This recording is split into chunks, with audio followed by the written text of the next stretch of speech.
Don't put price the or price. things like that, yeah. The size is okay, just no Size is price.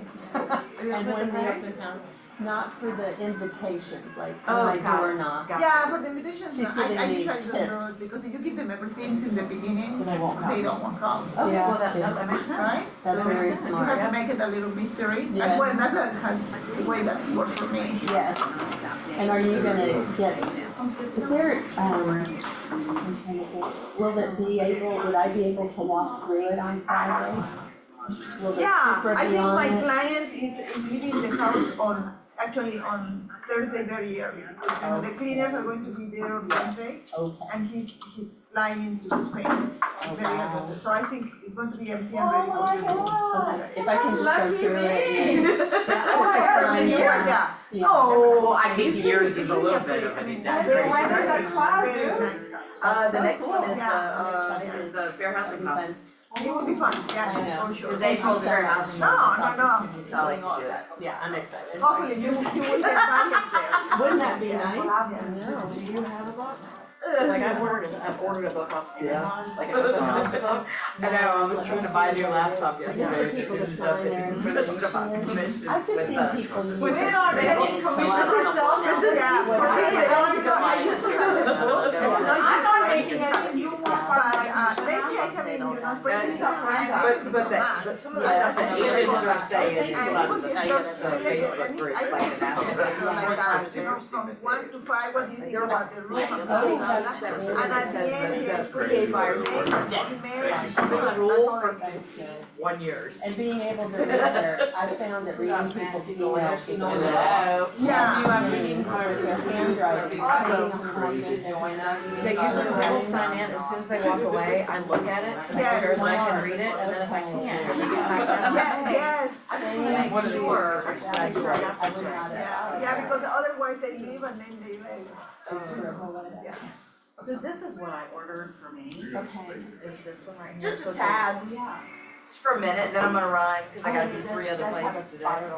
Yeah, so, and so, it just has a place in there I will say, for a name or whatever, it doesn't have like what you think about. everything I do, Yeah, I I like do that. professionally. But then also has this little tent thing that's set up next to it, so I usually have this in the middle, open with pen, Yeah. and then I have my little. This weekend I was in Baton Rouge, playing golf, Just drinking bourbon and eating crawfish, and I did that And professionally, then I have not the water on the golf, other side. just the bourbon and the crawfish, And if it's, so. you know, since it's almost Easter, if you wanted to bring like. Let me run grab my phone. Our kids in college, Free rounds, all the whatever. pets are gone. Oh, yeah, Thought and about then that. I got, oh, you know, there's a raffle, and then give them, oh, maybe and I have the tickets for you, like, just buy like a, yeah, that's a great idea. Just to like get the everybody's kids. phone number and email. Of course, it's available. Oh, the 10-12 split? You know. The kids have to, you The have to tickets, commission for you can buy the tickets, those are in the dollar store. Yeah, that's a good idea. And I Well, just if feel you like- accidentally don't make the turn, you can go all the way, you can take the Twins van over from, Manville. Yes. Ah, yeah. Instead of the balloons. Yeah. I usually do balloons, and I get really tired of I them. think you were the one who told me, and then I think Adrian uses. Well, if that's true, it's only because now the 285 to I know, I 400 want to- north isn't that left-hand turn onto onto 400 anymore. So I can They fixed that. I do That was I the most stopped doing dangerous that. I do that and entrance. tie them very tight to my signpost. Yeah. Because, I mean, 400 north. you need them to be, all of When you're you. going east.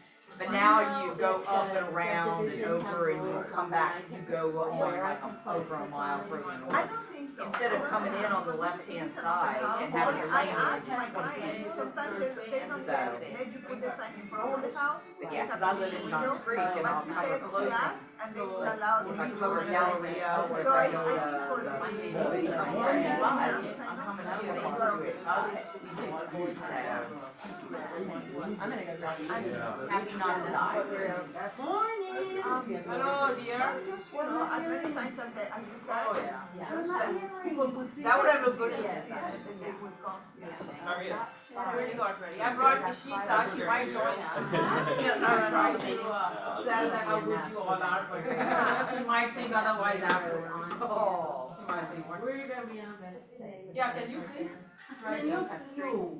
Yes, ma'am. Yes, Was she I know I'm a lawyer, so I'm a troublemaker, right? She's just saying how it is. Like I did. Oh, God. It's raining, everybody's online, y'all online this morning? I haven't reached. Not all of That us. guy, I thought I'd talk to you. I'll tell you when I'm doing GPS. Hi. You send me somebody. Yeah. They specialize in hotels. Good morning, This sir. is Ishita. How are you? I'm John. He's the man I was telling her.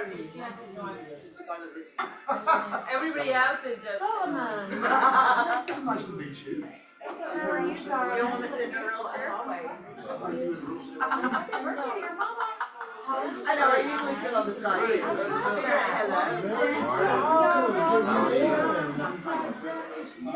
I have my lap. Nice light blue in mine, so She lives close to my house. but it's So we're workers and cars, even in. I like your. Same with kids too. It was raining. rest of the week is gonna be nice. What's up? Look what's going on. No, it isn't. Oh, gosh. Where is she, by the way? But they specialize in hotels. How you doing? South of the airport. She told us and actually said she's. Look on the webpage. What is she doing? Good morning. How are you? Don't know, there's a dialysis clinic. I took your advice, you just live on the other side. Now that, Alexander, you're here. I like it. Good morning, sir. Where have you been? We do a little bit of, like, the firm does a little bit of Good to it, be back. and then they keep trying to send me the commercial, like. yes, she told me that too, and it was, and yet she was going up there all the time in between dialysis. I used to do some turn, two guys that would, do the. Good morning, everybody. Somebody give me some good news. Super nice guys, Yeah. and, so they would find the locations, build them in there. What a shame, I mean, Emory's, I mean, but they've got all these satellites now, so maybe, hopefully she's able to. That was ultimately a rescue. I know a lot of times she'd come home and drive into the garage and the garage door would be up till late. And I would contact her and say, Lucy, your garage door's up. So he came back 2 weeks ago and said they're not able to get my loan done. Are you still able to come in here and help me out? So we ended up pushing an 8-day closing, getting them done only like 4 days after their scheduled closing date, getting it closed. And this was a like $988 purchase price, 25% down, 800 credit. So it's good to see that the rescue loans aren't just for the folks that have the lower credit, difficult income, that sort of thing. So it was income based, but nonetheless, it was a big win. Yeah. So, Yeah. all right, I have a question. So what's the message that you're sending us? What's the message? That lending, picking the right lender up front is more valuable than people understand. Because what you told me, it was 25% down, and what was your credit score? At 805. Can you imagine when turning down someone like that? Wow. Wow. I can. I mean, he's higher than probably my credit score is, so, and once I get that, so the thing is that picking the right lender is what? Huge. More valuable than people realize. But picking the right closing attorney, right? If you pick one, I mean, you might have to rescue the closing attorney, so anyway. Yeah, true. Which is cool, so that's a great story, I like that, Kyle. Anybody else have somebody want to share? You want to introduce your guest? So this is Mrs. Sheeta Singh, and she just got her license. Let's give her a hand for your license, yay! She's also in IT, so she's do it all, and she wants to conquer this market. There is another competition, guys, so. Let her or shoot her off. She's very smart. She made the mistake of joining the Alfredo Oh, no, office. no, don't. But she lives closer to my house and to this, and she wanted to check this out, so I'm hoping she'll join us. Well, I hope you check us out, and make sure your team leader knows we're gonna talk, okay, that's important. Yeah. First, that's right, they do. Come on, anybody else, anything they wanna meet or share, we need to move on. Oh, my mom, my beautiful Tell mom us. had a birthday yesterday. Aw. And she'll kill me if I tell you her age 93. Wow. So wonderful, and I thanked her yesterday on Facebook. She doesn't have Facebook. Because that woman, if you guys have a down day, you are free to call my mom. Aw. Because here's what she's gonna say. She's gonna listen to you, and then she's gonna go, "Oh, darling, we are so blessed. God is so good." And usually that just puts everything in perspective. So I love and I honor my mom. Aw. I was looking at a post, someone was talking about, someone I love, was talking about how a person, talks down to his mother and his sisters. Talks down to, doesn't honor his women. And I'm thinking, well, I don't know what that is. Because I would call him and say, no, we'll do this. Yeah. Anyway, anybody else have something they wanna share? I Yes, have ma'am. Oh, no, you're first there. Go, you Go, go go, first. go, go. You I'm go so first. excited. I'm doing my first open house for Marlin this weekend on Saturday in Smyrna, so I'm So that's the same thing you share? Yeah, I was going to share that, I'm Catholic, so I gave up for Lent, go shopping. And this weekend, finally I can go shopping. Oh my God, I would die. But I did it. I gave up liver and onions. Oh, that's good. I don't like liver and onions. I love shopping. I love shopping. That was not a sacrifice. That is not That's one thing that one could do. Anybody else want to share before we move on? Before we move on, okay? All right, what is next? Cheryl. Let's give us some good news. Or not so good news. She never has good music. Oh, no, come on, educate us. Oh, I Cheryl. sometimes have opportunities Uh-huh. for improvement. So the class this month is fair housing. Who are you? My name is Cheryl King. And you are. I'm a closing attorney with Thomas and Brown. I drive all around teaching, so, but yes, this month for April for fair housing, when I say this month, it's the month coming up, will be the fair housing class. The sign up is on your handout there. It's a really great class. I have done significant rewrites on my class every year. I think it's a very, very valuable class to take. We do some discussion of some of the rental stuff. I'll have some additional resources for the people that do rentals. We talk about discussions of school districts. We talk about when your clients want you to steer them someplace, because they wanna be, with particular people in particular locations. So we have all of those discussions. It's really, really important. And I wanna make sure that you guys are protected and serving your clients. So I think the other thing is Carrie put a little tip on there, for you guys. And so I think somebody had asked her to put together some things for the pre-closing side. If you have a client that you don't think is going to be coming to closing, or they start to make comments like they're not coming to closing, just letting the closing attorney know as quickly as humanly possible. We do have a lot of people that don't like to come to closing because we do everything else in the world with our phones. And then all of a sudden with the closing, we have to sit physically in a building.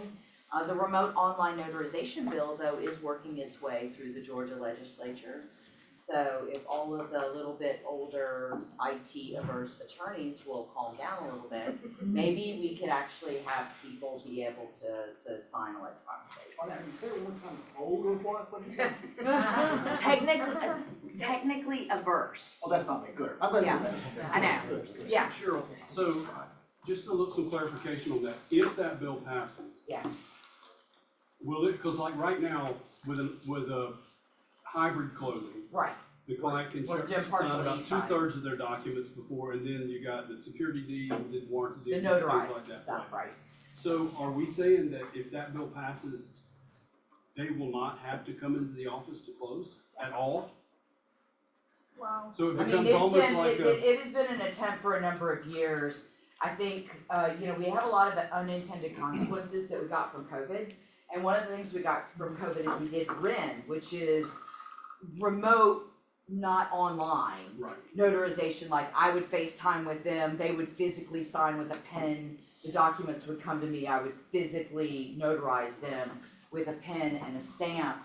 There are people that don't like the remote online notarization thing, but one of the things that I was explaining to one of our employees, I'm like, do you know how many times the buyer and the seller can't agree and everyone wants to pick different days and different locations, and we're trying to coordinate all this physical paper everywhere?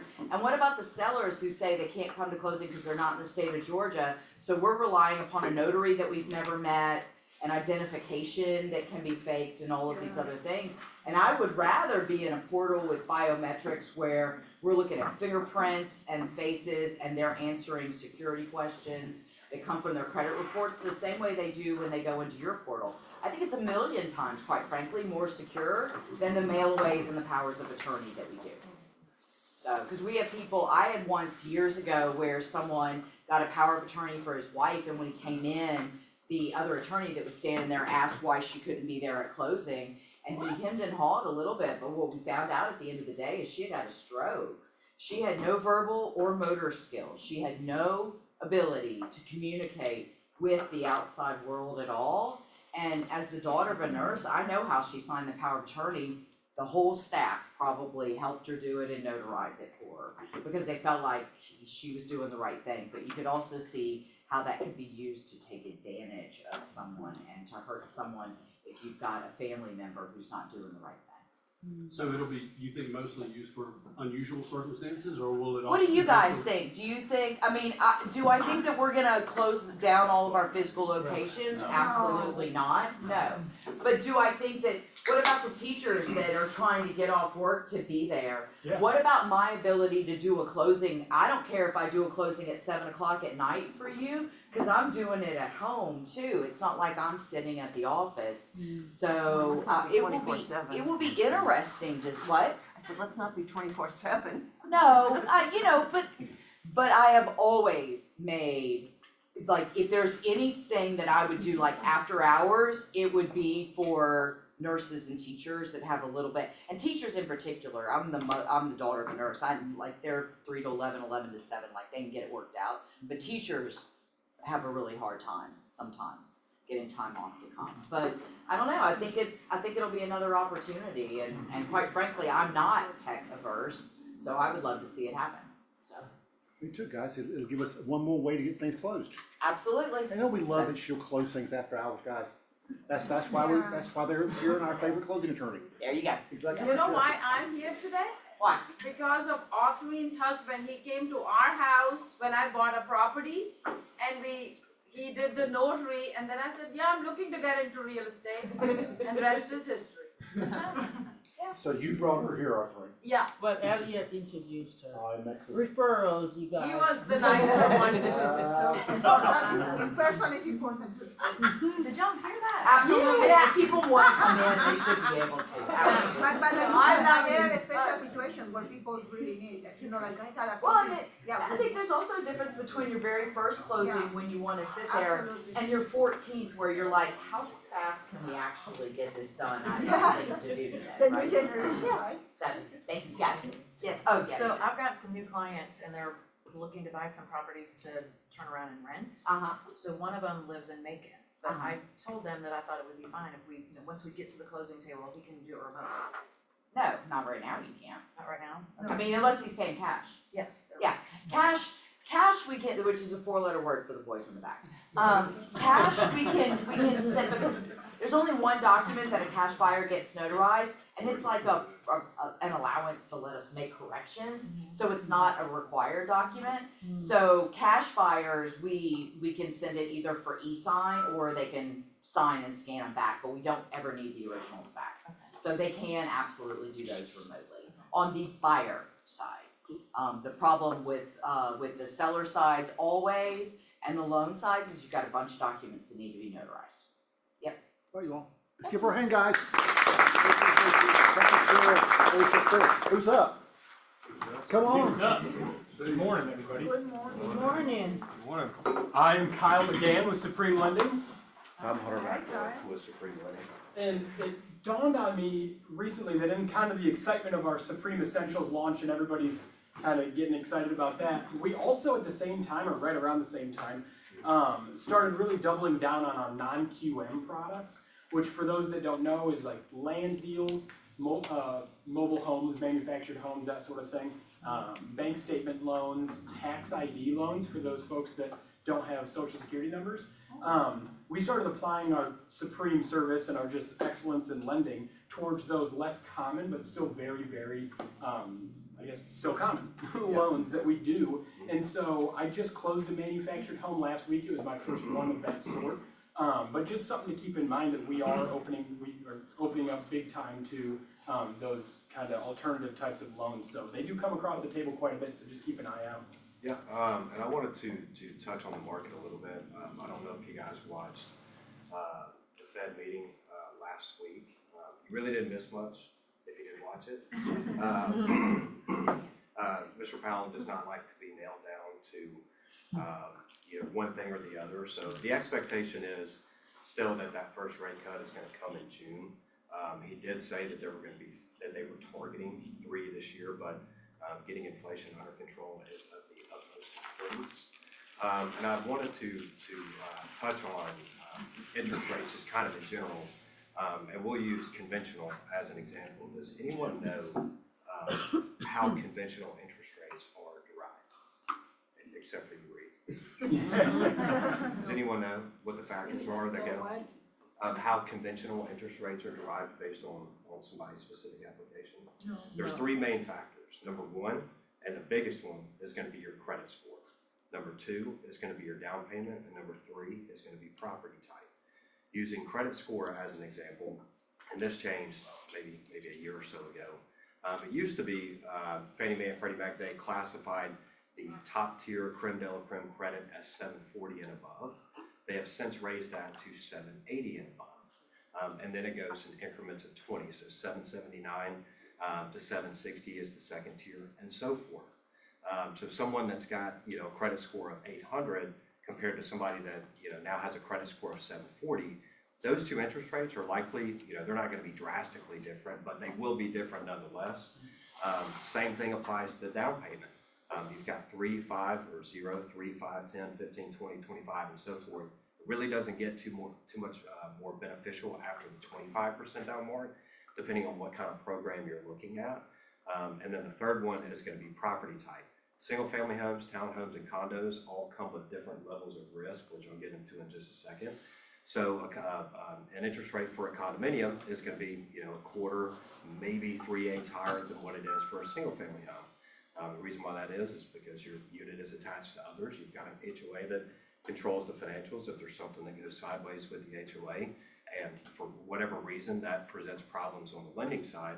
Well, now you have looking at special assessments as a prime example. If somebody has a special assessment of $2,000, well, we look at it from the perspective of how is that going to affect them paying their mortgage payment on time. And that leads into risk layering, which is really what every lender looks at.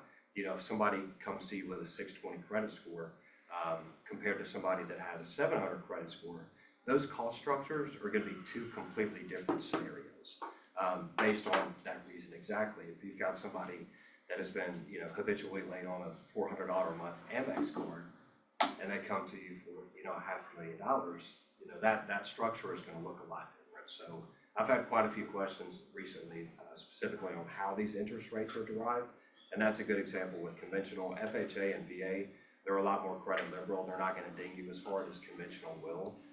Anything less than a 620 on FHA gets pretty ugly.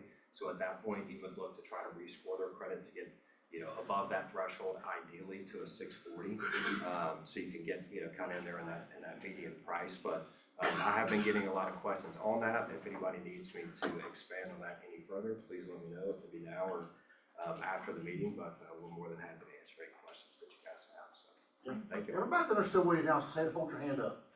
I did. Good, I did. That's why you need a great loan officer. I do have a question. Yeah. You mentioned bank statement loans. Yeah. I've had this question a couple of times. What type of financing exhibit does the agent need for their client if they're getting a bank statement? if they're being, Oh, you mean like relative to like a yeah, is it a FHA, non-fin, yes. is it a non-financing To be honest with you, I don't I know if we don't would know. need one. Yeah, I I'm not think it's sure if just you would need one because it's a non-warrantable loan. Yeah, And so the warranties and guarantees that are given by the government institutions and government enterprises like Fannie, Freddie, FHA, So is VA. it like an all-cash then? It wouldn't be hard money, what do you think? but that is something that if, That's what I'm saying, so we need to use the conventional If- loan exhibit. yeah, if somebody Okay. is going to submit an offer on that, Yeah, we have to make 1,000% sure that number one, the buyer is aware of how these products work. Number two, all of the agents are on the same page, and number three, the seller is aware of what kind of product this is. So Yeah. 9 times out of 10, that clears everything up. And I don't know how it would fall legally speaking if you had a conventional exhibit and then you did a non-conventional loan. But that exhibit would allow you to put the financing appraisal contingency in there. It's not a government, And so, it's not a government loan, so it's a conventional. Yeah. oh, it would just be conventional. okay. Yeah, anything else? Yes. So on statement loan, what kind of credit score people supposed to have? It's. That'll depend on who it goes to. Yeah. You know, I've seen it as low as, really 620 is the bottom. I mean, if it's anything south of that, you're gonna have trouble. It doesn't matter if it's a bank statement loan or an FHA loan. Yeah. But I would say, just to be safe, you want at least a 660. Yeah, and just to kind of get a good understanding, in general, it's taking 12 or 24 months of their bank statements, taking employment-related deposits, combining them all and dividing it by 2. So taking a half average of what they get per month, and using that as qualifying income versus tax returns or what have you if they don't file. The good news is, I don't understand all that, because they do it for us. Yes. Yeah. That's how it is. And is this geared towards self-employed essentially, is that what's? That's when it makes the most sense because they do come with, it's like if you don't wanna pay Uncle Sam, you're gonna have to pay for it over here because they can have higher interest rates and that sort of thing. You don't run into it very often. Right. You know, if we get 50 phone calls, maybe 1 or 2 of them are asking for a bank statement loan, so it's not something that's super prevalent. Right. But it is something that we think that we need to be, you know, trained up on in the event that it does come across our desk. Exactly. Thank you all for this. Give my hand, Thank you. Come on, Arrow. All right, let me get a quick selfie here with the screen. There we go. Boom. Cool. Hey, good morning. Good morning. Well, thank you for the breakfast. Wow. Chick-fil-A, we try to support the little guys. Good morning. And did I hear right? You just passed your exam? She did. Congratulations. Let me ask you a quick question because it's all fresh in your head still a little bit. 75 hours, right? How much time was dedicated to the official Georgia Wood Infestation Inspection report? I know.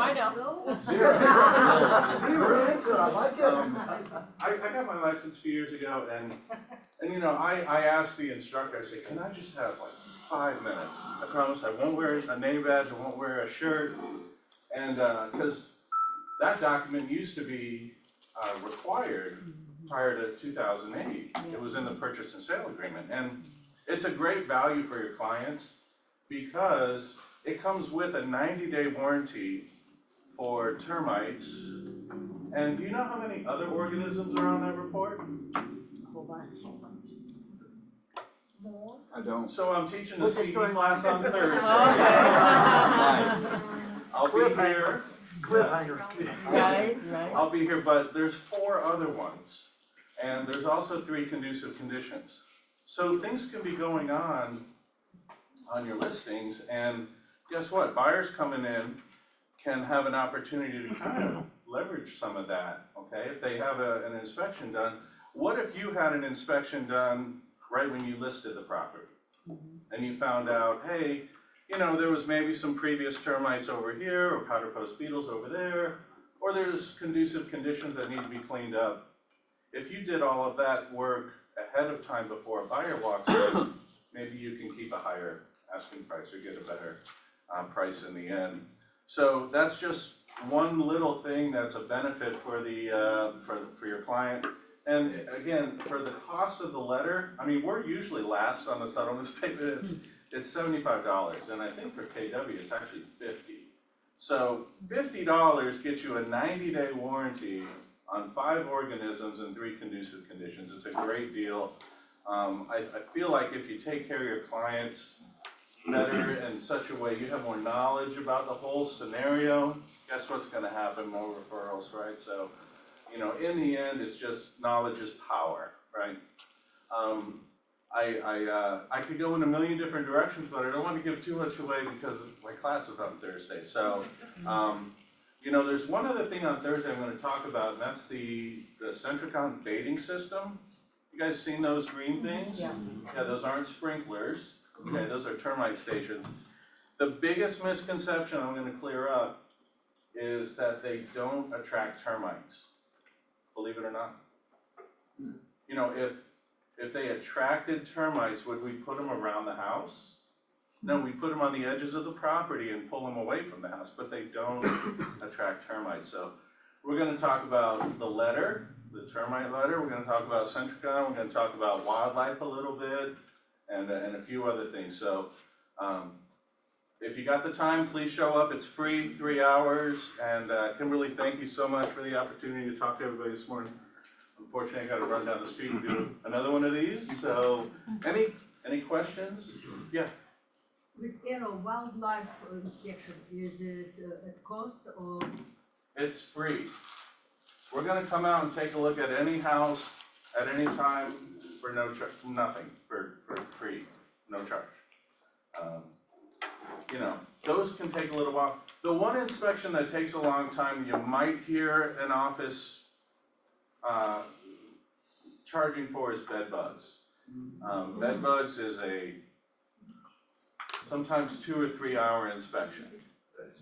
We gotta go through luggage, shoes, anything that you've been traveling with, your bedding, your mattress, you know. We give you a call ahead of time, say, hey, put things away that you don't want us to see, because we have to look everywhere for these little guys, so. Yeah, question? We don't wanna talk about that anymore, so. Back to, previous, infestation in the attic, that comes up all the time on inspections. The attic? Yes, they'll say Okay. like, oh, we see tunnels, and then the seller says, well, that was a couple of years ago, and they say, we want you to verify it. Oh, for rodents. For rodents, Yeah. So is that something that you can come out and do, and is there a charge? Yeah, I always say if the droppings are still chewy, then they're active. You guys test those, yeah. Yeah. All right, what is it right there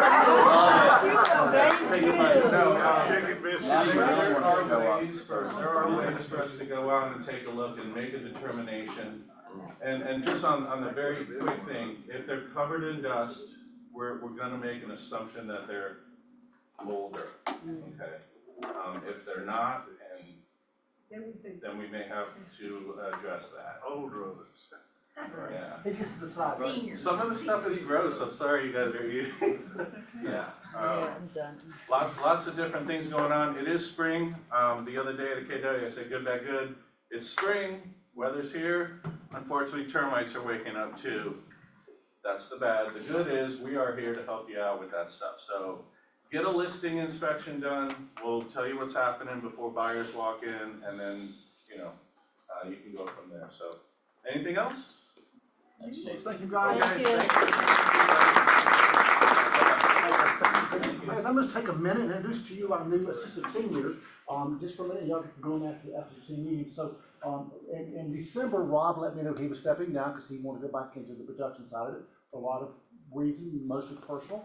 And I started looking, guys, I've looked at several people that wanted to be here in this office. And I was I took my time because I want to make sure we brought the right person in. And I looked and I looked and looked, and I reached out to a couple ladies and said, who do you know? And Taylor Ingram said, I think I have somebody for you. Call this guy. And I reached out to him through his broker, and he reached back. And then my phone rings. That's what cost me $50 from Denver, Colorado. Don't know anybody in Denver. So anyway, guys, so I met Jalen probably a month ago, Jalen. And then he and I have been talking ever since. And then about last week, I finally decided that he was the right one. So Jalen, come on up for 1 second. Welcome, Jalen. Tell us about your real estate career. Hi, I'm Jalen Walker. It's such a pleasure to see all of you, and I'm so happy to be able to come on as assistant team leader for this office. One of my direct goals and tasks is going to be growth of the office, and so getting straight to it, we have about 300 agents that are a part of this office. We barely have 30 that's in this room right now. That's just about 10%. And so I hope that to be able to build culture in order to grow this office, grow these meetings, have a lot more chicken biscuits from Chick-fil-A. But I am here to serve you. I come from a background, I've been in real estate for the past 6 years. I've come from Compass, and Keller Williams, West Atlanta. I've also been a part of Open Door, in the early stages of Open Door. And I'm here to serve you, I'm here to support you. Each one of you will be getting a phone call from me because I want to be able to learn from you what's working, what's not working, and learn how we can get to number one. I will be here all day. If you want to take some time to be able to speak with me, I'm here for you. And so, such a pleasure to be able to meet you all. Thank you. What really impressed me was that when he showed up that day in a coat and tie, his suit actually and tie. I like that, and of course I was wearing this outfit, so I thought you can allow to rest your team leader. Can I do that? And then guys, the next day he came back and delivered to me a handwritten note thanking me for talking to him that day. He met with Jean Rawls and talked with her. He did the same thing for her. He gave her a handwritten note. And guys, that's a lost art, and someone that's 29 years old that still remembers how to do that, guys, it's just amazing. One of you in this room saw us stack doing something nice, and you brought us a handwritten note. Thank you, Clark. Anyway, and so guys, I was very impressed with that, and the more time I spent with Jalen, the more I thought he's a good fit for us, guys, so be nice to him, be kind to him. I've been in the hot seat for the last month, so let's keep it hot.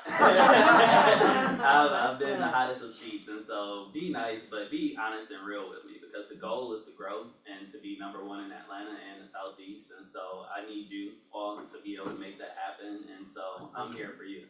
Can we change that to Main number one? Remain number one. Oh, yeah. Remain number one. So anyway, guys, I'll introduce yourself to him after the team meeting and peace here, and we're glad to have him. Let's give him one more round of applause.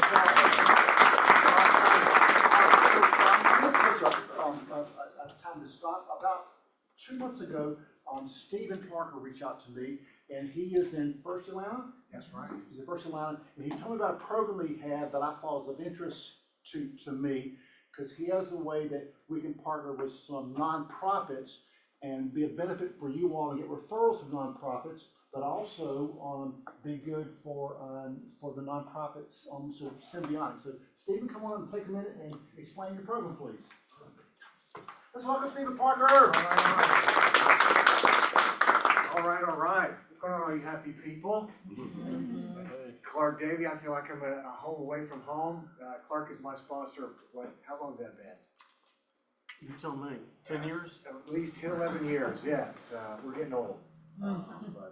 Yeah, Jim, thank you. And speaking about growth, this is a message from Jean and your leadership. We're having some really great conversations actually with corporate in the region as well and upcoming, but this is just another value add for you. I think that world out there needs to know that we love people, and the Happy House model is designed to be something that is going to help you in doing that and connecting with your community. We think that one of the best ways that you can connect with your community is to love on those that are making a huge impact in your community. So this is an effort where we're going to be able to introduce you to a new nonprofit and have them come in at a team meeting and share with you a little bit about what they're doing and see if that is something that has your heart, and would love to connect you with them. So we'll circle back with some more Happy House conversation after my friend Michael Linton here of City of Refuge tells us a little bit or a whole lot about what you're doing here in our city. Yeah, absolutely.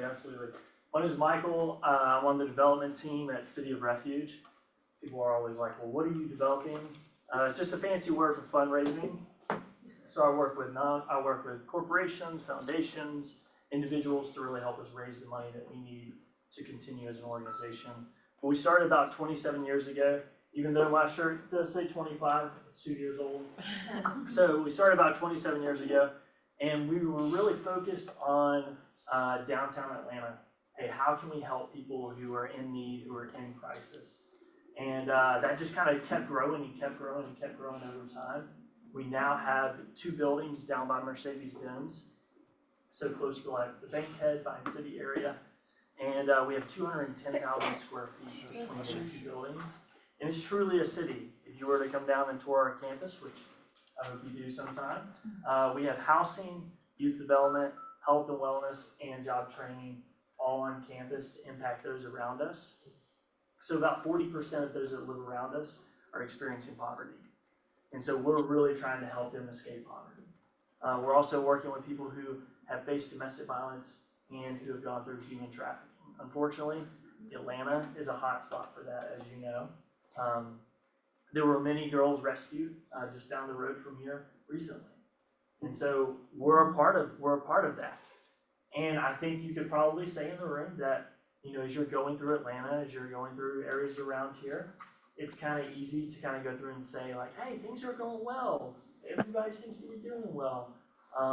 But there's people that are homeless living in the woods all around us. There's people that are homeless living on the streets in downtown Atlanta. And we want to do as much as we can to impact their lives. And so that's what we're doing through our housing. We also have youth development on our campus, so we want to impact the next generation. There are so many young individuals that just need that extra step and need help with academics. And so we have a school on our campus, a private Christian school. We have after-school care, and we have summer camp, and we have a preschool. I mean, who knows how much preschool costs? It's expensive, right? We do that for free for those in our community and those living with us. We also do job training. So we train people on lots of different jobs, and we placed 705 jobs last year out of our campus. And so we're doing lots of great things. We would love for you to get involved. I'll be here after the meeting. I think the best way to start off, I know I said a lot of different things, but the best way to start off is to have a conversation with me, come down and tour our campus, see what's going on. I think once you tour our campus, I actually guarantee, once you tour our campus, you'll be blown away.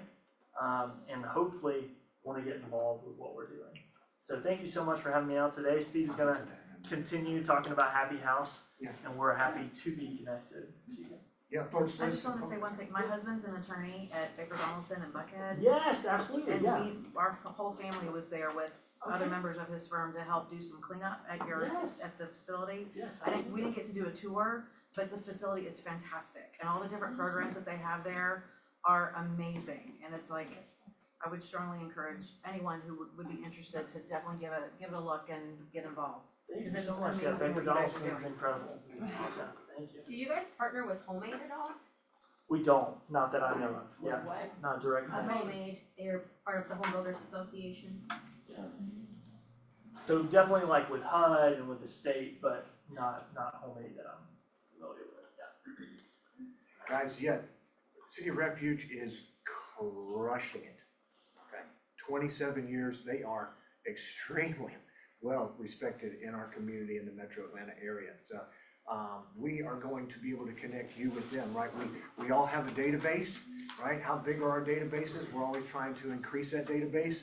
I'm trying to remember, how many? 20,000. They have a database of 20,000 people that love what they do. A Happy House model is going to connect you with their donors. Guess what their donors are doing this year? Buying houses. They're buying and selling houses. We have a message and a platform that is going to connect you with City of Refuge. You come along and partner with them, and as people say, yeah, I'm buying or selling a house and I'm in your neighborhood, we want to connect them with you. So stay tuned after the team meeting for a Happy House orientation, and we'd love to tell y'all more about that. So thank you for your time today. Y'all love on City of Refuge. Yeah.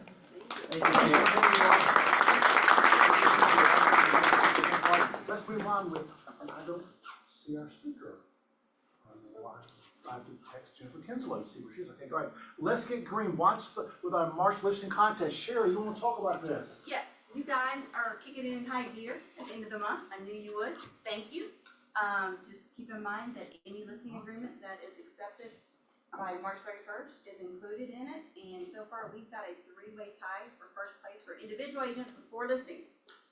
So I am so proud of you guys. I think there may be a tie for the top team, the top group too. So if you're up there getting listings, try to see if you can pull in 1 or 2 more before the end of you got through the weekend. So you got until the 31st. And good job, guys. Cool. All right, guys, moving on. Join us in our new Marietta location. Classes start April 1st. Who knows that we have an online school here that is how much? Free. What's it called? K-Score, exactly right. So you can actually go to school for free. But if you're like me and you're learning challenge, you have to go to a physical location. Well, we are now one of the physical locations for Barney Fletcher. And so we have a class here. Matter of fact, we're looking to bring in and hire someone that actually will teach the classes and get paid to teach the classes. If you're interested, please let me know, because I'll put you in touch with Barney Fletcher. There are some criteria to meet, but we have a school here, and if you have anybody interested in doing the school, it's a 2-week class. Is that right, Kimberly? So you'll have your license in 2 weeks. If you have anybody that wants to do that, please let Kimberly know, and she'll get them registered, at least get to the right place. All right, guys, if you have on your website, hopefully you have your picture. If your picture is your high school picture, you may want to update it. And so Paige, you may want to update your high school picture. Exactly. What mean to be, okay? Then we got this person is coming for headshots April 2nd from 9-11:30. Please sign up for that through the QR code right there. Movie party. You want to talk about this, Reed, or did Reed leave? I'm right here. Right here, Reed, talk about this. This is one of the things that we can, I'm Reed Clark, and so we can mortgage, and just doing it the right way. And I'm bold, by the way, too. Since we did that last week, I'm a week late, but this is our movie party. There's, as loan officers, as lenders, there's only so much that we can do for you guys and stay within the law, right? But we are allowed to help you build your business. And that's what we're doing right here with the movie party. We do this every spring. We're paying for the movie. It's on April 13th, at Merchants Walk Cinema, which is right down the street. And we've got 3 movies, and if you guys need a co-branded flyer to send out to your database, you can email Heather. She'll get that for you, Heather Corey at silvertonmortgage.com. And then you would send it to your database. We would keep track of who attends, and we'll let you know afterwards, so you don't necessarily have to be there. But we will let you know, so you've got an opportunity for several touches with your clients. So I hope you guys will take advantage of this. We've turned out a bunch of flyers already, and yeah, there you go. What's the time? It is at 9:30, I think, is what time the movie starts. It's 9 or 9:30. It doesn't say, but you will find out when you reach out and do it, guys. It's a great way to touch your 9:30 is check-in, 10 o'clock is the movie start, I'm told. We can add that to the plan. Okay, Yes. have a lessons learned. Sherry, come on. Yes, we do. And Sherry, use much time because our speaker's not here yet. Oh, okay. Well, this may take a minute. So, you guys have been keeping me busy, so second weekend in a row, we have got a lessons learned. And we have got online with us, Miss Kelly Allen. And I am gonna let you, Kelly, introduce the situation we were in this weekend. Do you hear? Is she here? Are you there? Sorry, y'all. I'm over here just like making call, doing my lead gen and everything while I'm also listening to what's being talked about. All right, but Kelly, introduce us the situation we were in this weekend.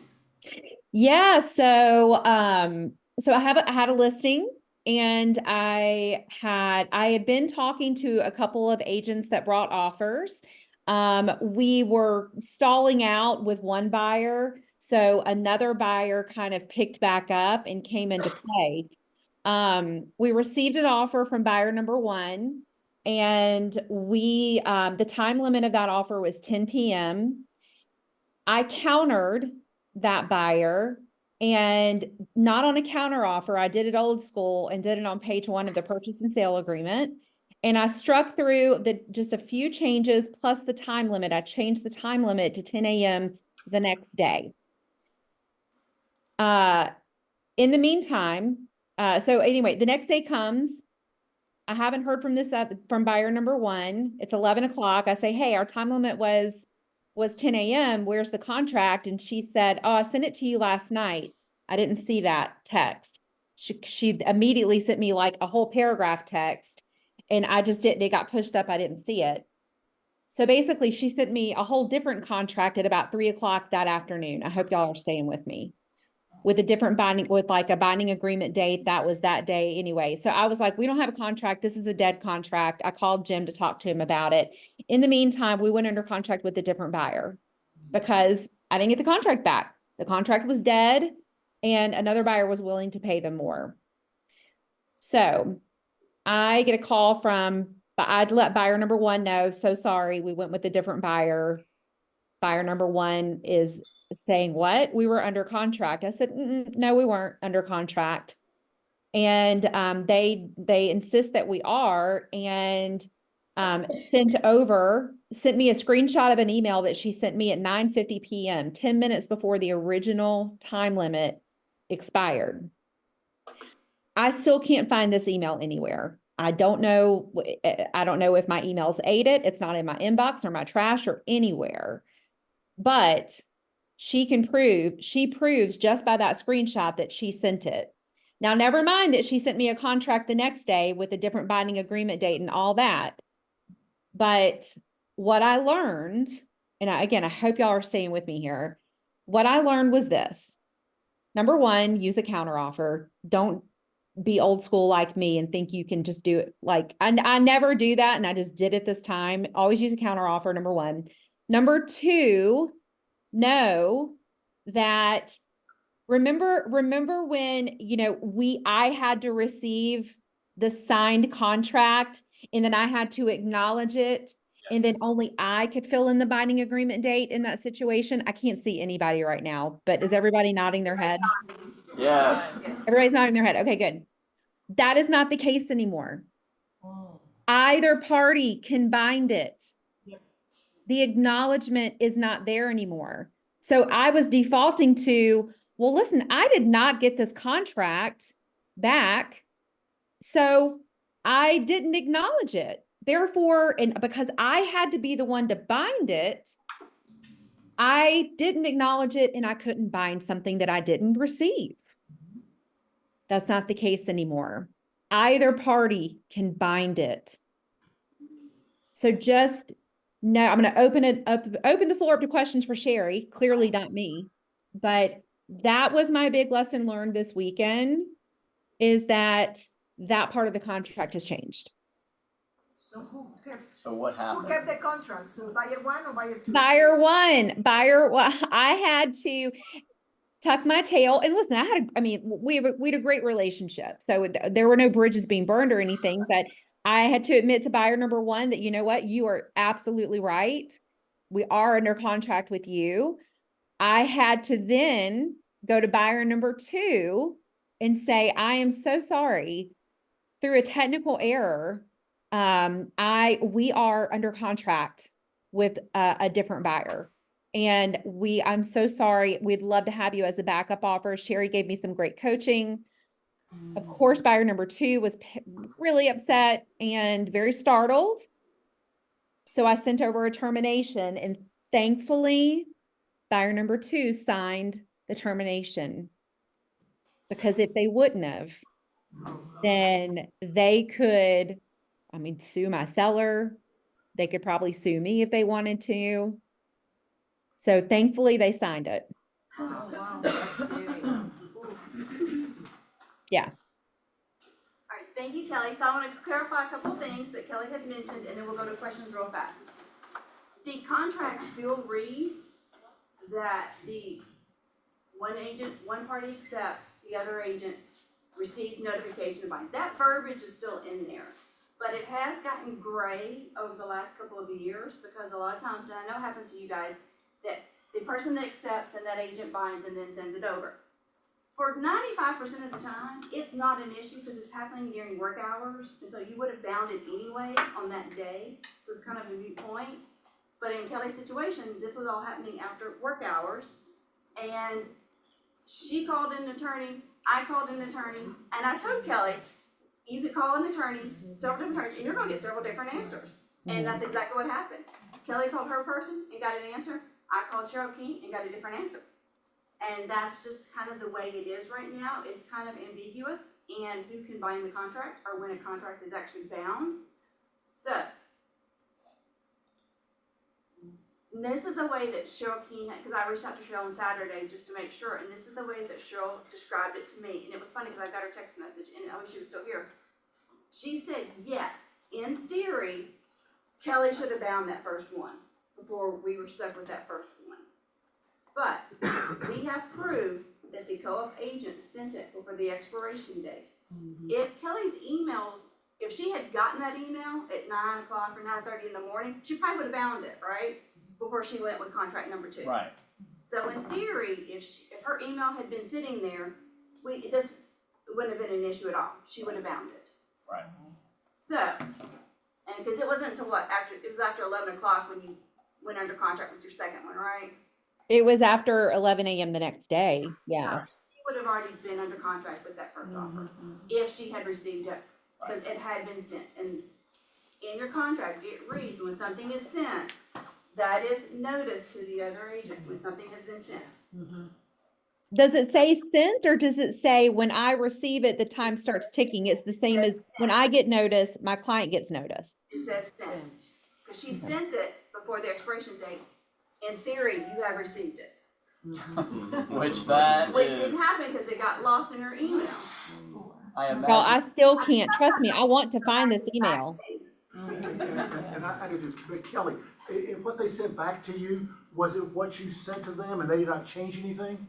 Right, they need So what she sent back to me was everything was initialed. Also, this is another thing, y'all. Some e-signature, again, I'm old school, and changes have to be initialed, dated and timed, right? That's how I grew up.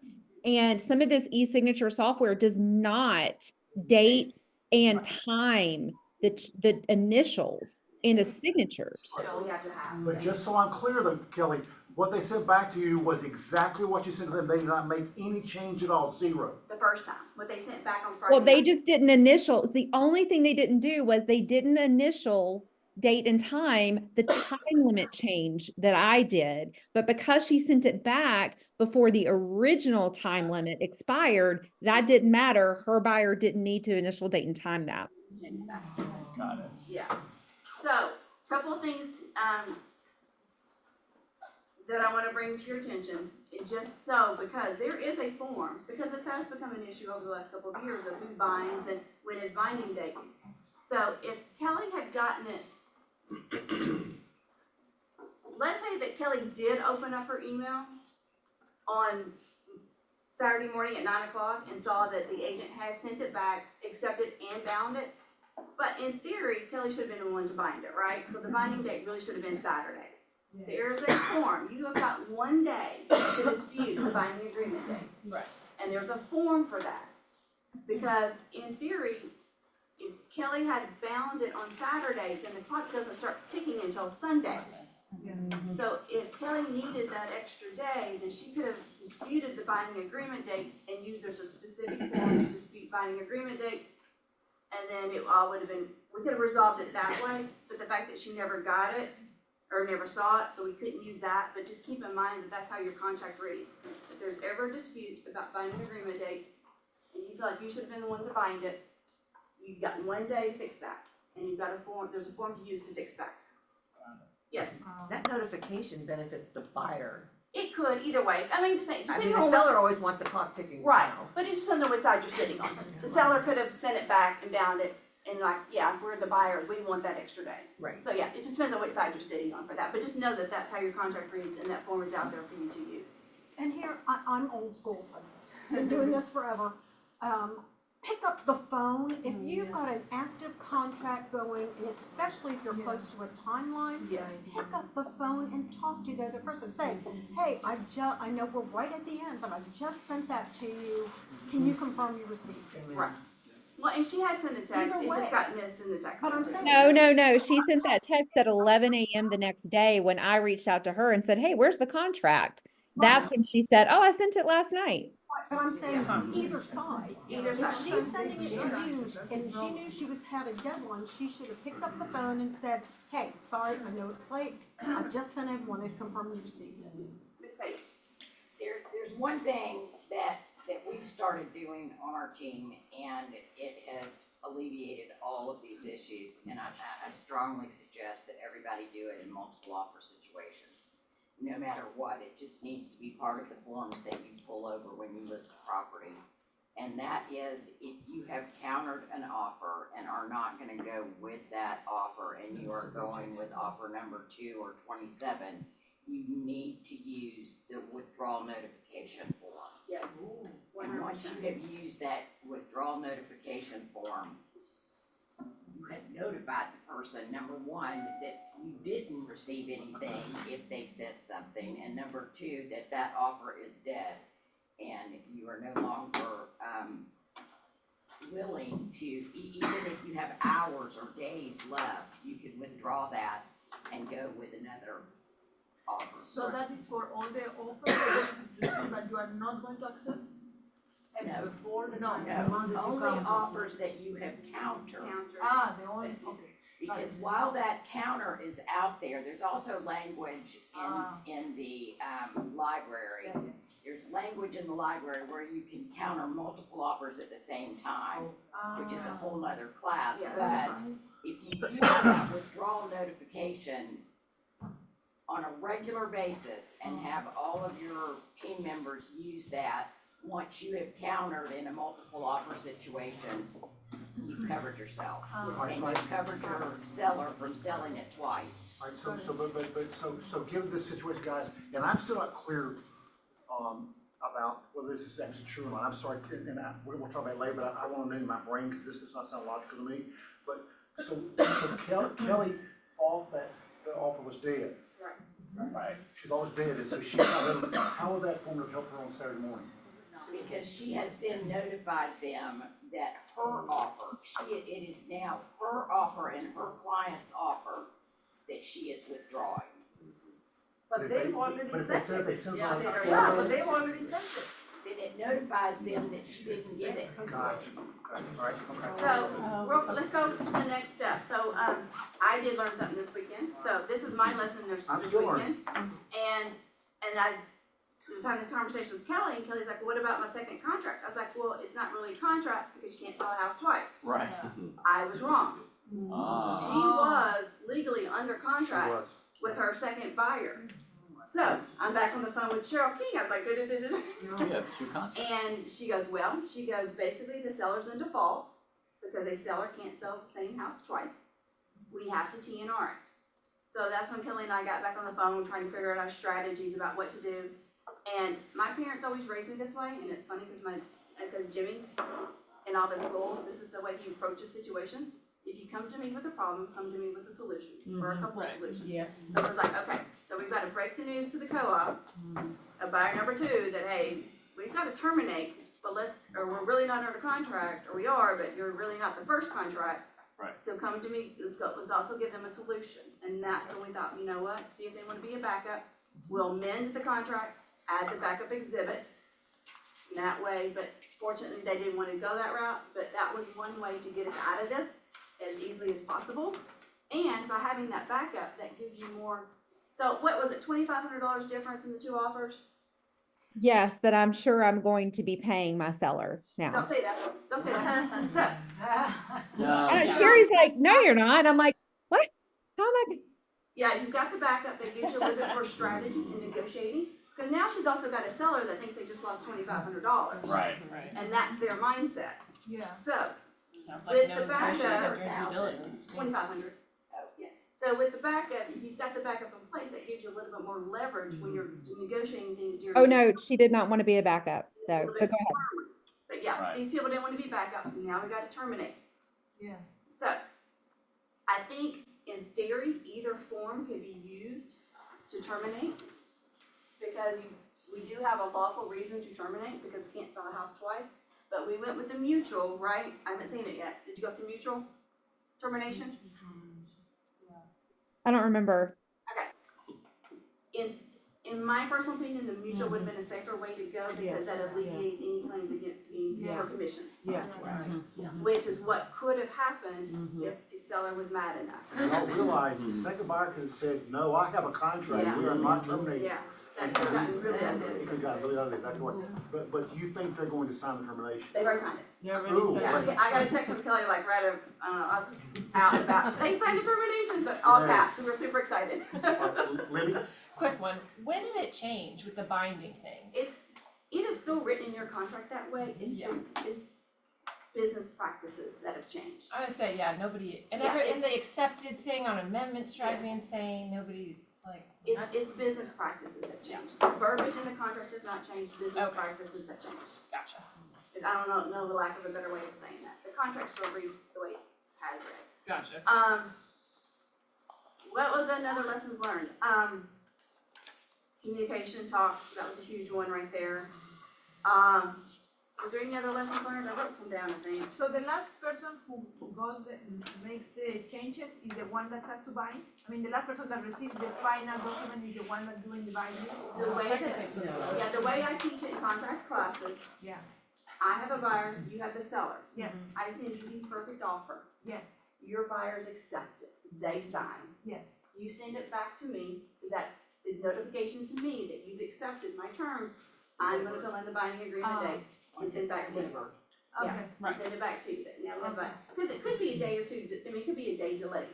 But it's not that way with amendments. People are like buying this Right. amendment. No, no, no. Yeah. It's an Only- accepted amendment. Well, Whoever signs a only second. client- right. Agents can bind the contracts on behalf of the clients. Only the client can accept amendments. Right. If there See, is that an was- acceptance date, you cannot fill that in, it's gotta be your client filling that in. And I know that it happens sometimes, but just take a deep breath and pray that it's never a problem. And I was on track with something else, I forgot. And like I said, most days it's happening during business hours, so it's happening the same day. But, and one reason why in Kelly's situation, that was kind of an aha for me too, is that what if she was in a multiple offer situation and she got 3 back accepted? It prevents her from collecting accepted offers and then binding the one she chooses to bind. So, like I said, the contract still reads the way that we are teaching it, but just know that business practices could vary just a little bit. You said something that if they sent it the night before and she didn't see it till the next day, then that's the day that she could have found it, which would have been a day later. Right. So if I'm on vacation for a week and I don't check my email, I can wait a week to bind it. I'm not sure that that's. I thought you had to bind I it the think same day it's the when parties when sign. it's No, because sent. it expires, no? No, somebody has to be watching your work, you have I'm responsibility. just saying, Right. that there's a little bit of a There's a faulty fault. thing because Right. I could say I didn't see it for 3 days, you know what I mean? But if they send it back to you accepted, it could be, and there's that much of a delay, it could be argued that it was bound whenever it hit back, when it hit your email. That's what I'm saying. Yeah. when it- Right, it could right. be Argued that. Especially in the reverse, Right. let's say the seller accepts a buyer's offer, it sits in their email for 3 days and they don't bind it. So that's why I was Yeah. asking, because It it's could be under, argued that. yeah. That's what I'm saying, this is, best business practices is the way, we gotta handle this, and communication is like essential in this. Yeah. Kelly, not the name, but was your attorney the real estate attorney that you called and asked? Yes. Okay, guys, I want you to hear this, okay? We have one attorney that's saying we do not, we have one attorney saying that we do. So what do we So, do? guy, that's the problem right now, is that only way to know for sure is to take it to a court of law. But the one we went with, though, was that the first one was, because that's what the best legal mind we thought. So we went with what we thought was the best action, but realized, is this clear? Are you clear? Listen, guys, yeah, this is the area your broker loves to live in. He loves to live in the gray area, and I love it. So you can just know I'm gonna talk to Kelly and get all the facts. I'm gonna check them all out, because I wanna know for me, because I wanna be able to tell you, well, here's the right thing to do. And I'm not clear right now, because I don't know all the facts, that's why I'm not clear. Sherry's clear, and that's all I care about. And it's Sherry's resolved. clear, and I'm clear and it's resolved. It's clear and it's Exactly. resolved. Peacefully. Amen, peacefully. Exactly right, Sherry. Next. Sherry, Yes. I have one more lesson learned on that, and that is whenever you're dealing with other agents, be professional and kind and humble, Yes. because you never know when Yeah. you're Right. going to need them. So Kelly being nice to that other agent perhaps got to the point where they signed and agreed, as opposed to digging in their heels and being like, that jerk, we're not gonna do it. Yeah. You know, Yes. so. Did you hear that, Kelly? Yeah, no, I heard that. Thank you so much. And I think that it goes back to, too, I don't think I handle, like, we have to be handling multiple offers in a way that, like, there's a fine line between, you know, how much do we communicate with these with these other agents when we're in a multiple offer situation versus when is it okay to kind of leave them in the dark of what's going on because you're busy getting an offer under contract. Both of the agents got a little testy with my lack of communication at times, but my lack of communication was because we were trying to go under contract, right, with both of these buyers at different times. So anyway, yes, I was, that's a great reminder, Jill, to play nice in the sandbox, because we might have to tuck our tail and ask for, ask for something that, that we need to get them to say yes to. Yeah, thank you. And then Magdalena just typed in here that we have to be careful because a lot of the old school agents, and I think it's not old school agents, I think it's just agents in general, like to give verbal acceptance. So be careful with that. Those are not. What? I don't know any, that's crazy. Yeah. So yeah, just Full be careful. acceptance. Trying to accept something verbally because they can't get to the computer or they're not playing around or they're in their car. So just be careful with that kind of language. Well, and don't tell your client, we have a deal, they verbally accepted, Don't sending a contract back. Because change their mind the next day. yes. well, and if I'm the seller and I get a better offer, and I'm only verbally under contract, now obviously, morally and I guess ethically, but we had a verbal contract, but at the same time, it wasn't in writing. So I've had a lot of well, not a lot, but I've had agents get very upset with me because we kind of did come to a verbal agreement, but then a better offer came in and we had to go in a different direction. But we had an agreement. Well, you shouldn't have told your buyer that we had an agreement yet because we didn't have it in writing. So question, in the state of Georgia, are verbal contracts legally binding? No. Well, no. Where's my easy Y'all button? didn't hear the question, y'all didn't hear the question. When you get in a cab, and they take you to the destination, is that a verbal agreement? That you're gonna pay them? Yes. 100% it In is. the state of Georgia, verbal contracts are legally enforceable with the exception of real estate. That was a trick. Right. It was a trick question. Nobody got it right. And where does it I turn? got it right, excuse me. I knew that one. And who knows? We just looked at a purchase and sale agreement, and it says that even if an email is unopened, Yes. it is the moment that it hits the inbox that it is considered received. Right. And the thing is, Kelly couldn't even find it in her Right. inbox, so. Right, But, which is crazy. yeah, which But is they crazy. had evidence, Yeah. which is how they. But they had evidence that they sent. They sent. So, you guys. It's not correct, yeah. CYA. Yeah. Which, okay, so I could craft that up. I could make a email sent little thing, I mean, I got that deep with it. I got conspiracy theory deep with it. I'm like, but wait a second. Anybody can make that look like that. And they forwarded the email sent. Did they forward Yeah, you the she email? did, yeah. Oh, she did? Oh, wow. She did. And I asked her for the, for the confirmation of the initial date and time, like, cause let's just say like .loop will always initial, date and time stamp, but these other ones won't. So I asked her for the paperwork. So always be, if you're using something that doesn't date and time, make sure you've got that confirmation form that comes with it too, that shows the dates and everything. Yeah. And DocuSign does that. So Kelly, you are clear she actually sent it. She did forward it. Yes, she did forward it. I don't know. I still can't find it anywhere in my emails or trash. Nowhere. You and I are gonna discuss this further. I'm not letting it go yet, just because It's I want to. signed, it's signed and delivered though. It's Just let it go. I've let it go. All right, good seeing y'all.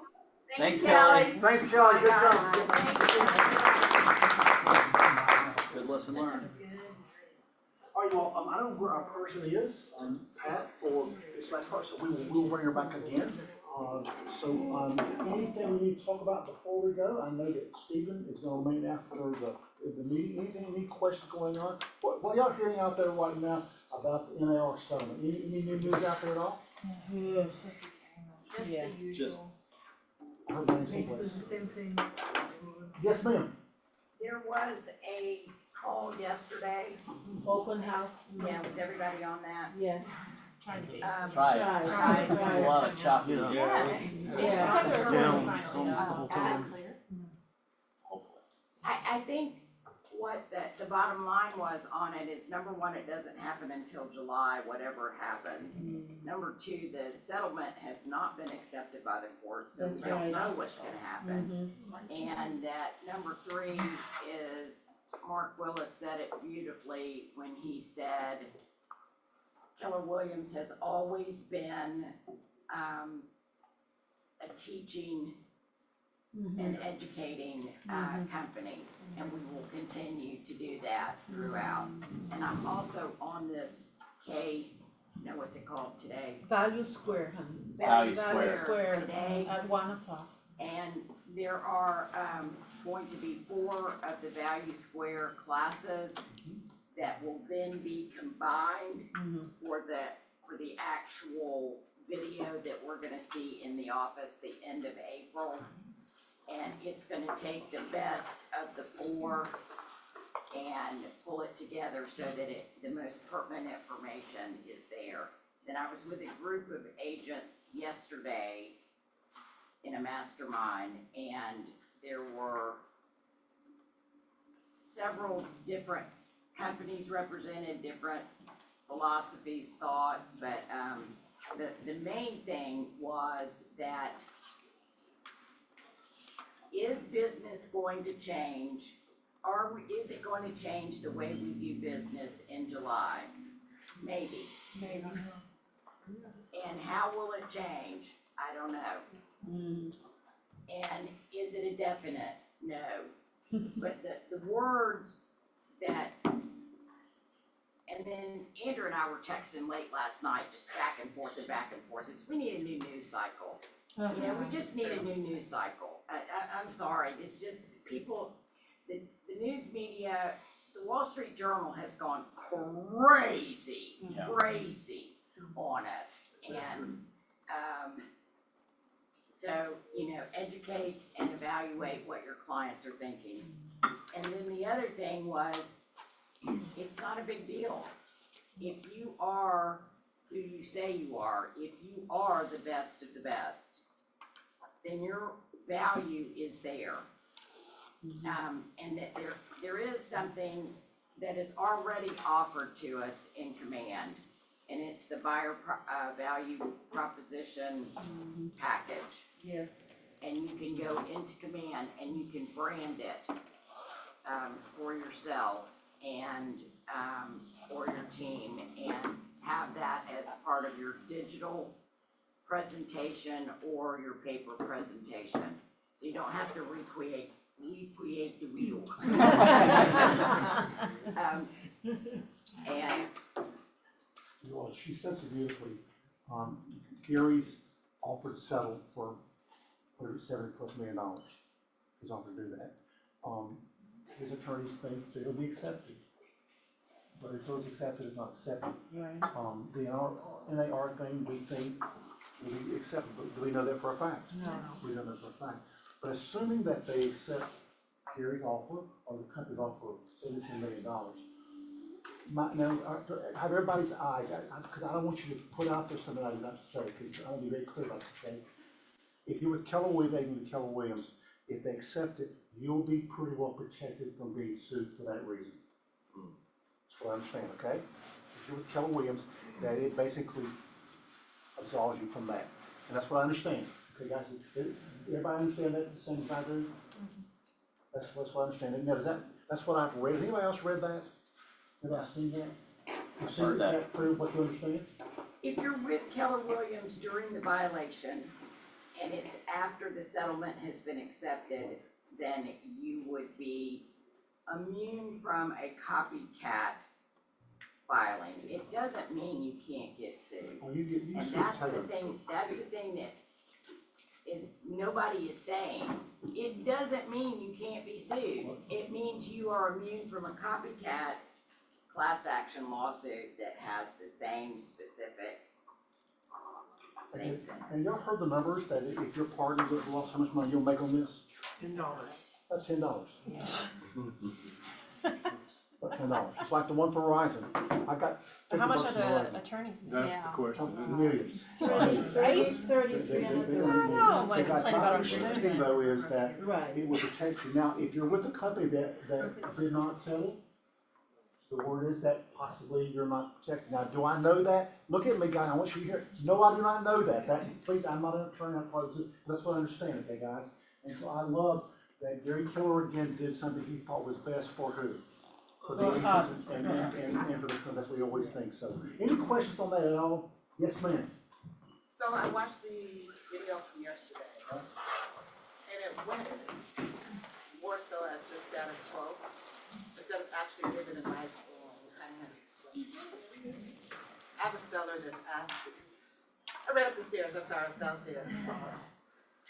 I have a seller who has a property in Columbus, Ohio, and she's asking how she can get out of paying buyer's permission for the agent up there, now that this lawsuit has come out. The media's put a lot of conversation in people's ears, where things are business as usual until July, but not in the media. Right. They think it's as of now, and they wanna know how to get out of it. So what are we to say? Yes, we have value, blah, blah, blah.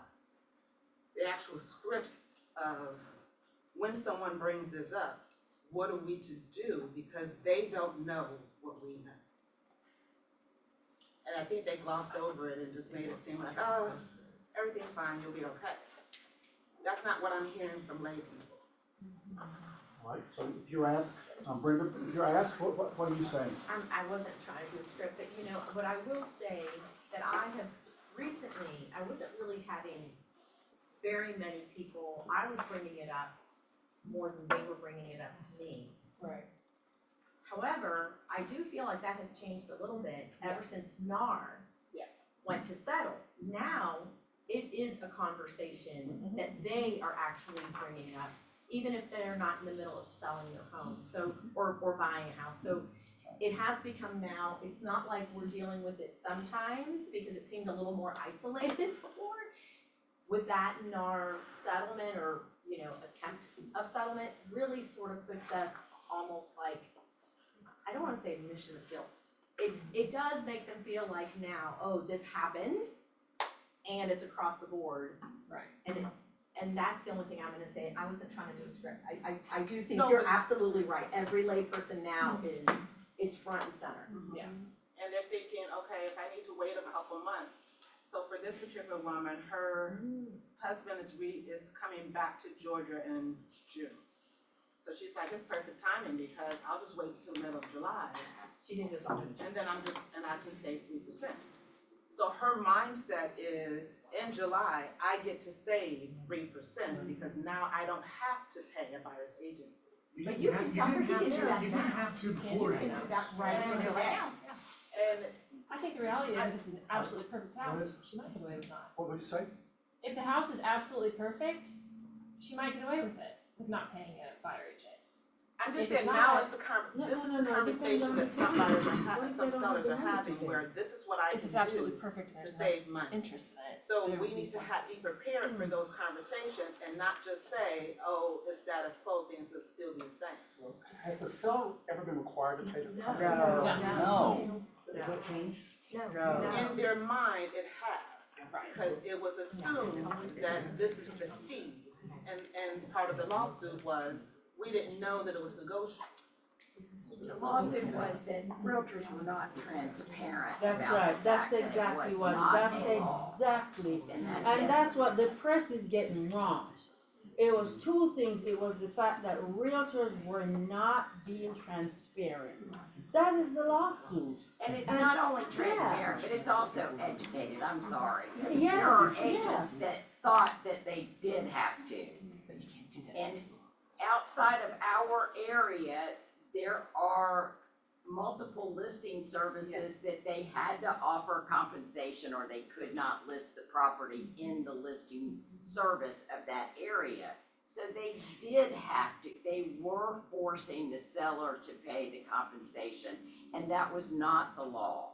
So if you look, you gotta look at it, you can't say, oh, they did this to us, they didn't.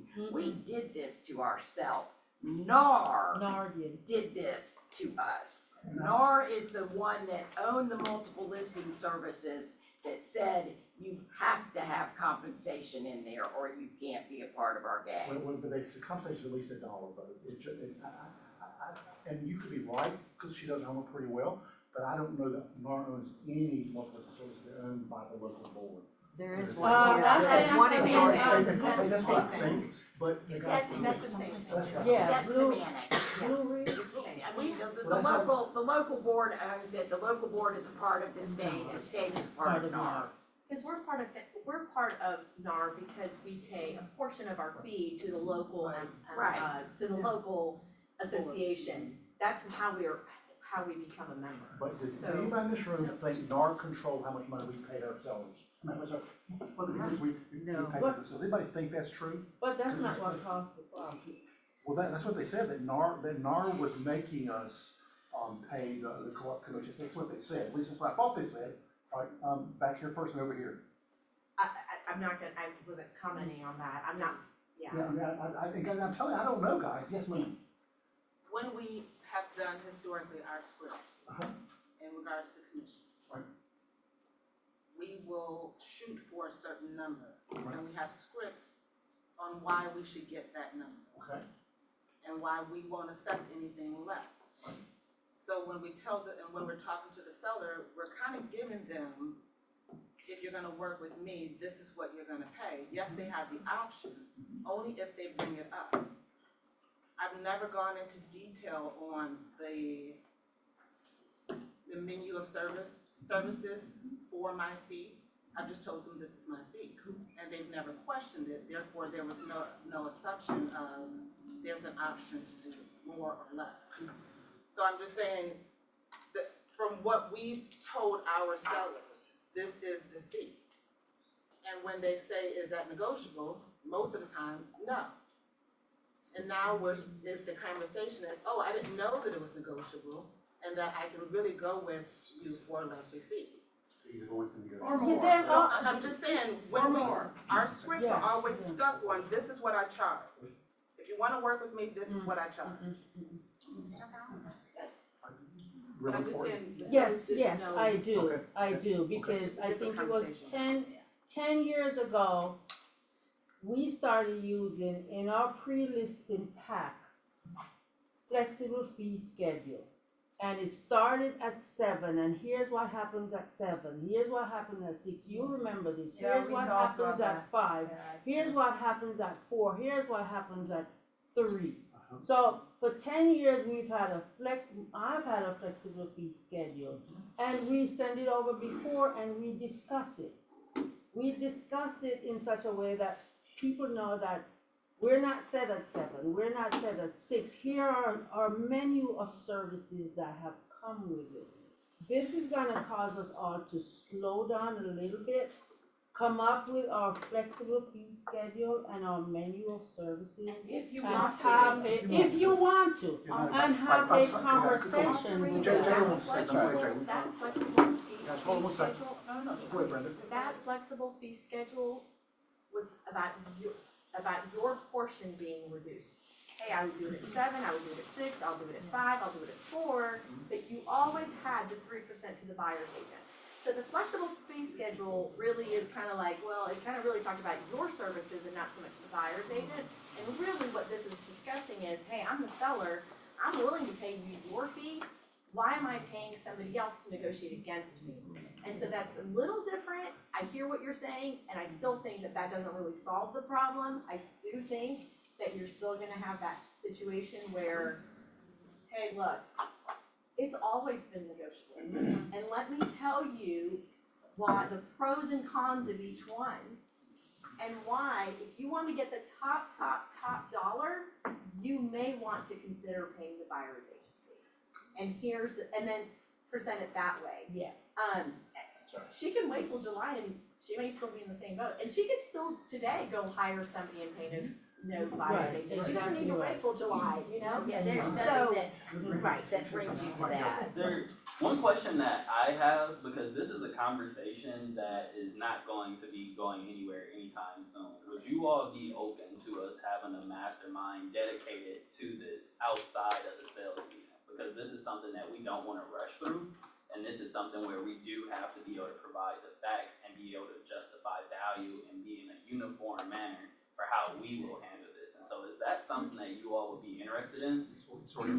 So Value Square is on today. I would say as many of you who can get through, watch Value Square, cause I went to a class at family reunion, attended a 1 hour Value Square class, and it's excellent. Go watch be on the 4 hour class today, and then let's come back and mastermind around those ideas. Because Gary and the So we do four. a date and time? A date and time that we're doing this? We don't know yet. We have a date in April that's already on the calendar, when we're gonna film that call today and talk about our value proposition. That's already on the calendar, it's not with. Is that When we talk about our is that mastermind. an entire Oh, the KW or mastermind. just the office? We're part of this KW class that day. So we'll And it talk is about on this. today. It's already on a date, guys, it's scheduled. It's and not then- the same, it's not the same, it's not. I mean, I think the script, definitely I wonder what he's saying. The And script that- about that's- commissions, it's I already- wanna get polished more on talking about all this. But the question, do y'all wanna have that script practice before we have the class in April? We need to go to It's a a present class conversation now. ASAP, Yeah. I think, Yeah. my case ASAP. It's a I want to mastermind. start Unless with there's this. somebody in this room that can stand up and say, this is what I say every The time a time, seller right. asks We me need a about it, mastermind now. then I think we need to talk about it. Now. Waiting further in April, that We means could have 3 weeks two. of where I'm avoiding the conversation. Yeah, Yes. exactly. Yeah. Let's have one Would you before. say this is one of your number one grievances right now? Or Yes. Yes, yes. One plus. It has to be Yes, the top yeah. conversation Because it's of concern, potential concern with us and our clients, meaning they are hitting us up with Yeah. texts, they're calling us, Everybody. they're asking questions. And I would propose maybe a before and an after. I mean, Yeah. one conversation mastermind is not gonna be enough. Yeah, and I think when because I would love to say, hey, here's the script. But you know how when we learn scripts, we know, hey, there's this objection, this objection, this objection. If they give you this objection, you say this, if you say this objection, you say that. And that's what I think we don't have. Certainly when we sit down and we speak to a seller, I have a way to present it. So far, they have signed, they've all agreed to the 3%. I haven't had to reduce any commission. However, there's gonna be multiple pretty consistent objections that I think we need to create scripts around that say, okay, it could be this, it could be this, it could be this, because you present it and then you've got your objections. Unless you're just gonna bow down at the initial objection and say, okay, well then I'll take your listing anyway and I'll do X. Yeah. So, I think that's where the strength is. It's not just the initial script, but it's the objections Yeah, to exactly. your initial script that is really, I think, where we need. Yeah, objection. I think that's where How we're. long have we been talking about this? Today? For months. For months, yeah, Well, for months. So, guys, just, please let me finish this, your 2 minutes, okay, guys? I do not know how this will affect our industry. I do not know. No one knows yet. So guys, that's why we're doing everything we can to give you the scripts that are, but what Britt, I think, said was that because of the NAR settlement and being in the news again on the Wall Street Journal, we're getting more questions now. It's almost, I'm gonna say almost 100% now. Yeah. Almost 100, So that they are bringing it up before I bring it So my plan was for us to have the class with Gary first and then have, an addition on the calendar to talk about it. No. Maybe we need to do that now. up. Yes, I Yes. think now We is want the to do that time. now. Now So it's we good. will schedule some, in the next couple of weeks. And please, if you have not looked at the email I sent you from Ned Blumenthal, his suggestion of what maybe the conversation looked like, you should probably read that before we have our mastermind. We'll put that on the calendar very soon. Yes, ma'am. And just remember that the high holiday of spring break is next week, so don't do it then. Okay, yeah. So Jim, I have closing tomorrow. It is double closing, buyer and seller, seller is buyer.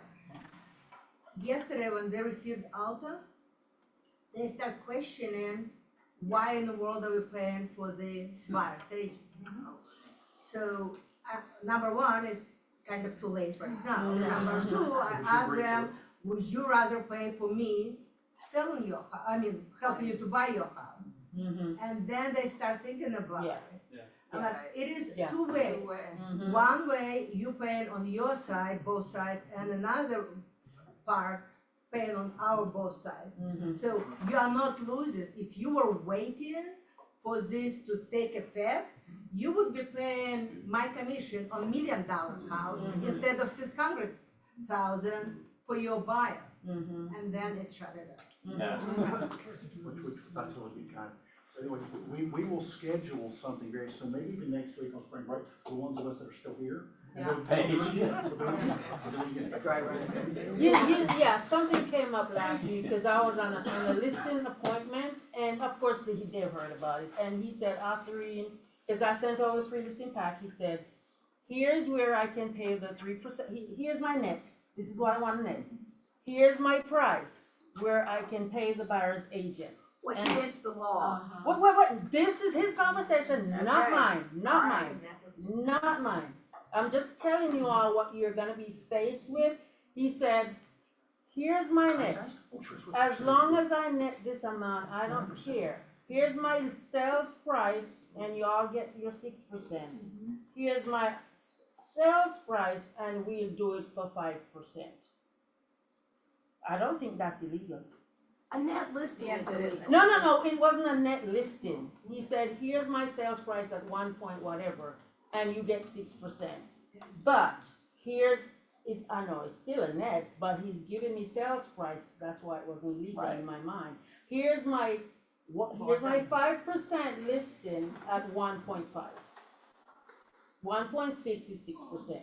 So as long as he gets certain amount, he's okay. In his mind, not my mind. How do you because I'm not saying communicate that. that? How do you communicate that to the buyers? You choose. Let me go, I love the discussion, yes. You choose. I took a few screenshots from the slides, and my intention was to talk to Sherry about it, so this is good format.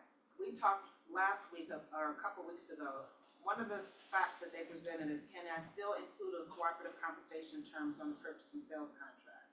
And they said yes. I thought we talked before that it can't be, we can't add our fee in the actual contract, so that. What I think the concept was, someone said they tried to put a commission in, and it would not take it in, that's what I thought the conversation was. I remember the conversation. I don't know exactly what you said. Is that when you're talking about? So when they talked yesterday, they said that you can put your compensation in the purchase and sales. Correct. Yes, That's correct. Where would you put it? Just write it. Yes. There's a lot of chatter out there, and I'm trying my best to keep it to where what we know for a fact, and we don't know anything for a fact right now. It's going to change.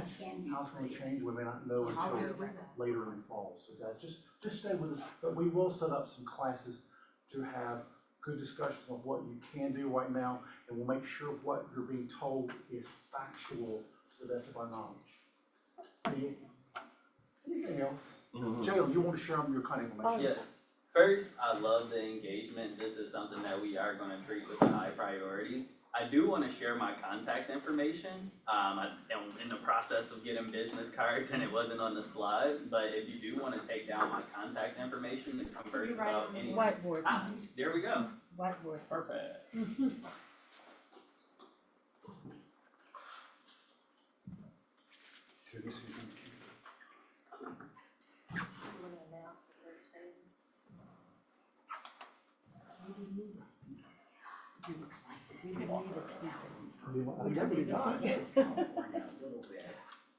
Look at that perfect handwriting. I'll take the compliment though. Will y'all share it out loud for us too? Yes, I was going to. So I'm going to be in Rob. Oh, I see it. Never mind. Thanks. It's in the chat.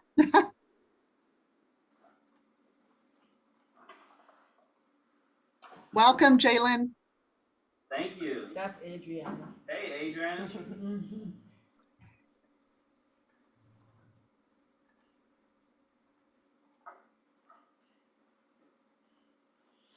And the one thing that I will ask, and us having these sessions and having these important conversations, invite your other realtor friends, invite the members of your team. We want this room to be standing room only. And we don't wanna have to keep repeating the conversation because there's so many gems dropped. So let's fill up this room. Yes, sir.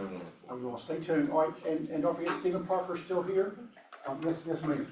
The leaderboard. The leaderboard, who's the leaderboard? This is for the March Madness, so it's completely updated right here where it says leaderboard, and there's an arrow there, and that's Eddie Dodd Morgan, the simplicity of it all. So check and see who's in, I don't know who's in first, but I know who is in dead last. Is that me? Hey. It's only fair. We think it was insider trading. Please, if you have time to spend a little time with them, please do that right now, guys. Thank you for your patience. We're over by 10 minutes, but thank you for your patience. Enjoy your day. Thank you. Welcome to let's go talk. Nice to meet you.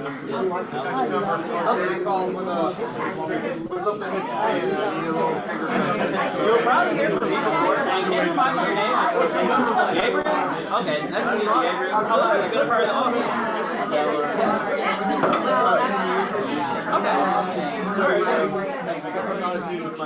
Okay, if you don't mind, I want to take your phone number.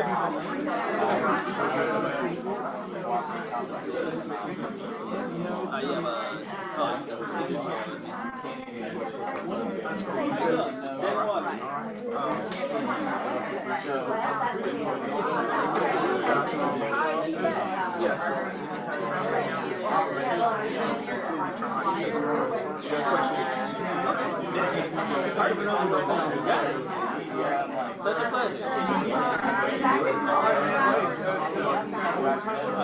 Thank you. Thank you so much.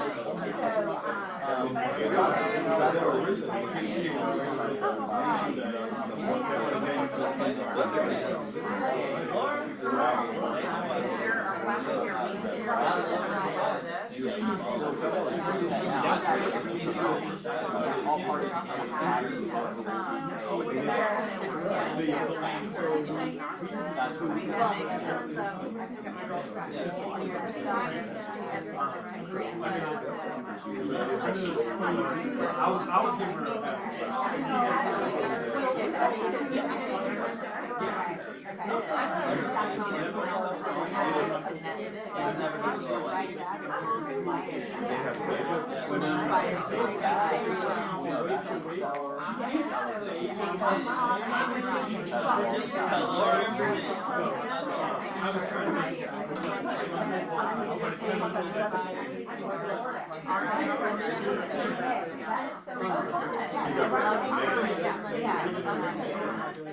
If they don't meet that number.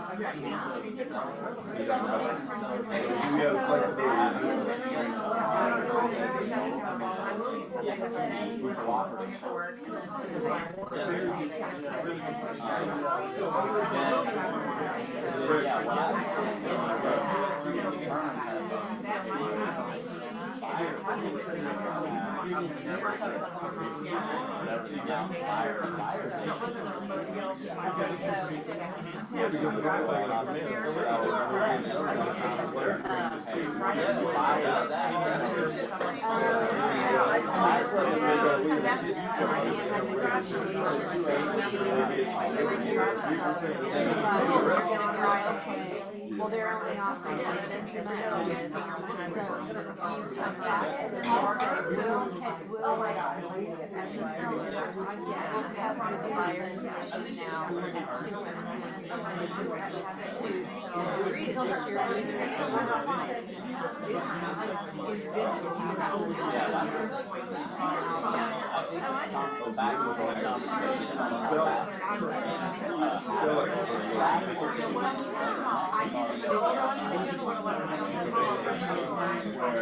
how those conversations and how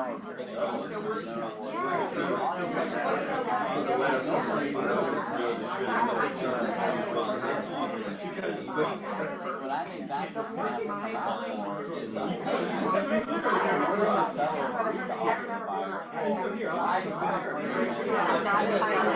So anyway, so like, is it in your best interest to share this in the county, like, we don't, like, buyers, right? And like, my family, across the river, it's like going from here to Alpharetta, across the state line. So, yeah, and Saturday morning, it's really, really like, my mom, driving one of town, Cause that's Casio.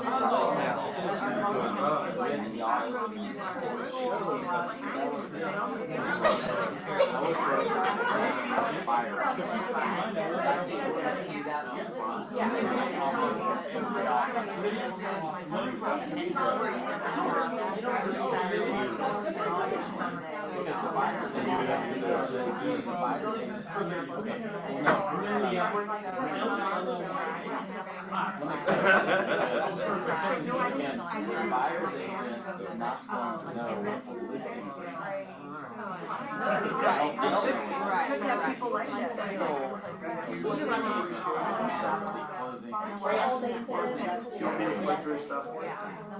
Oh, this is the happy hour.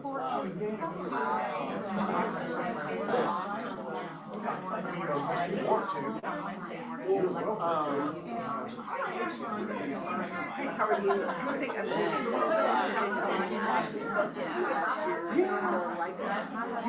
Yes, but I never got to eat them, so. Yeah, well, we,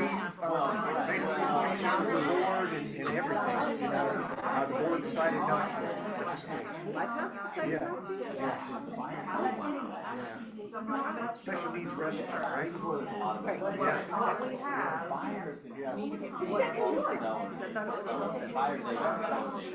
There was a lot of, support, apparently.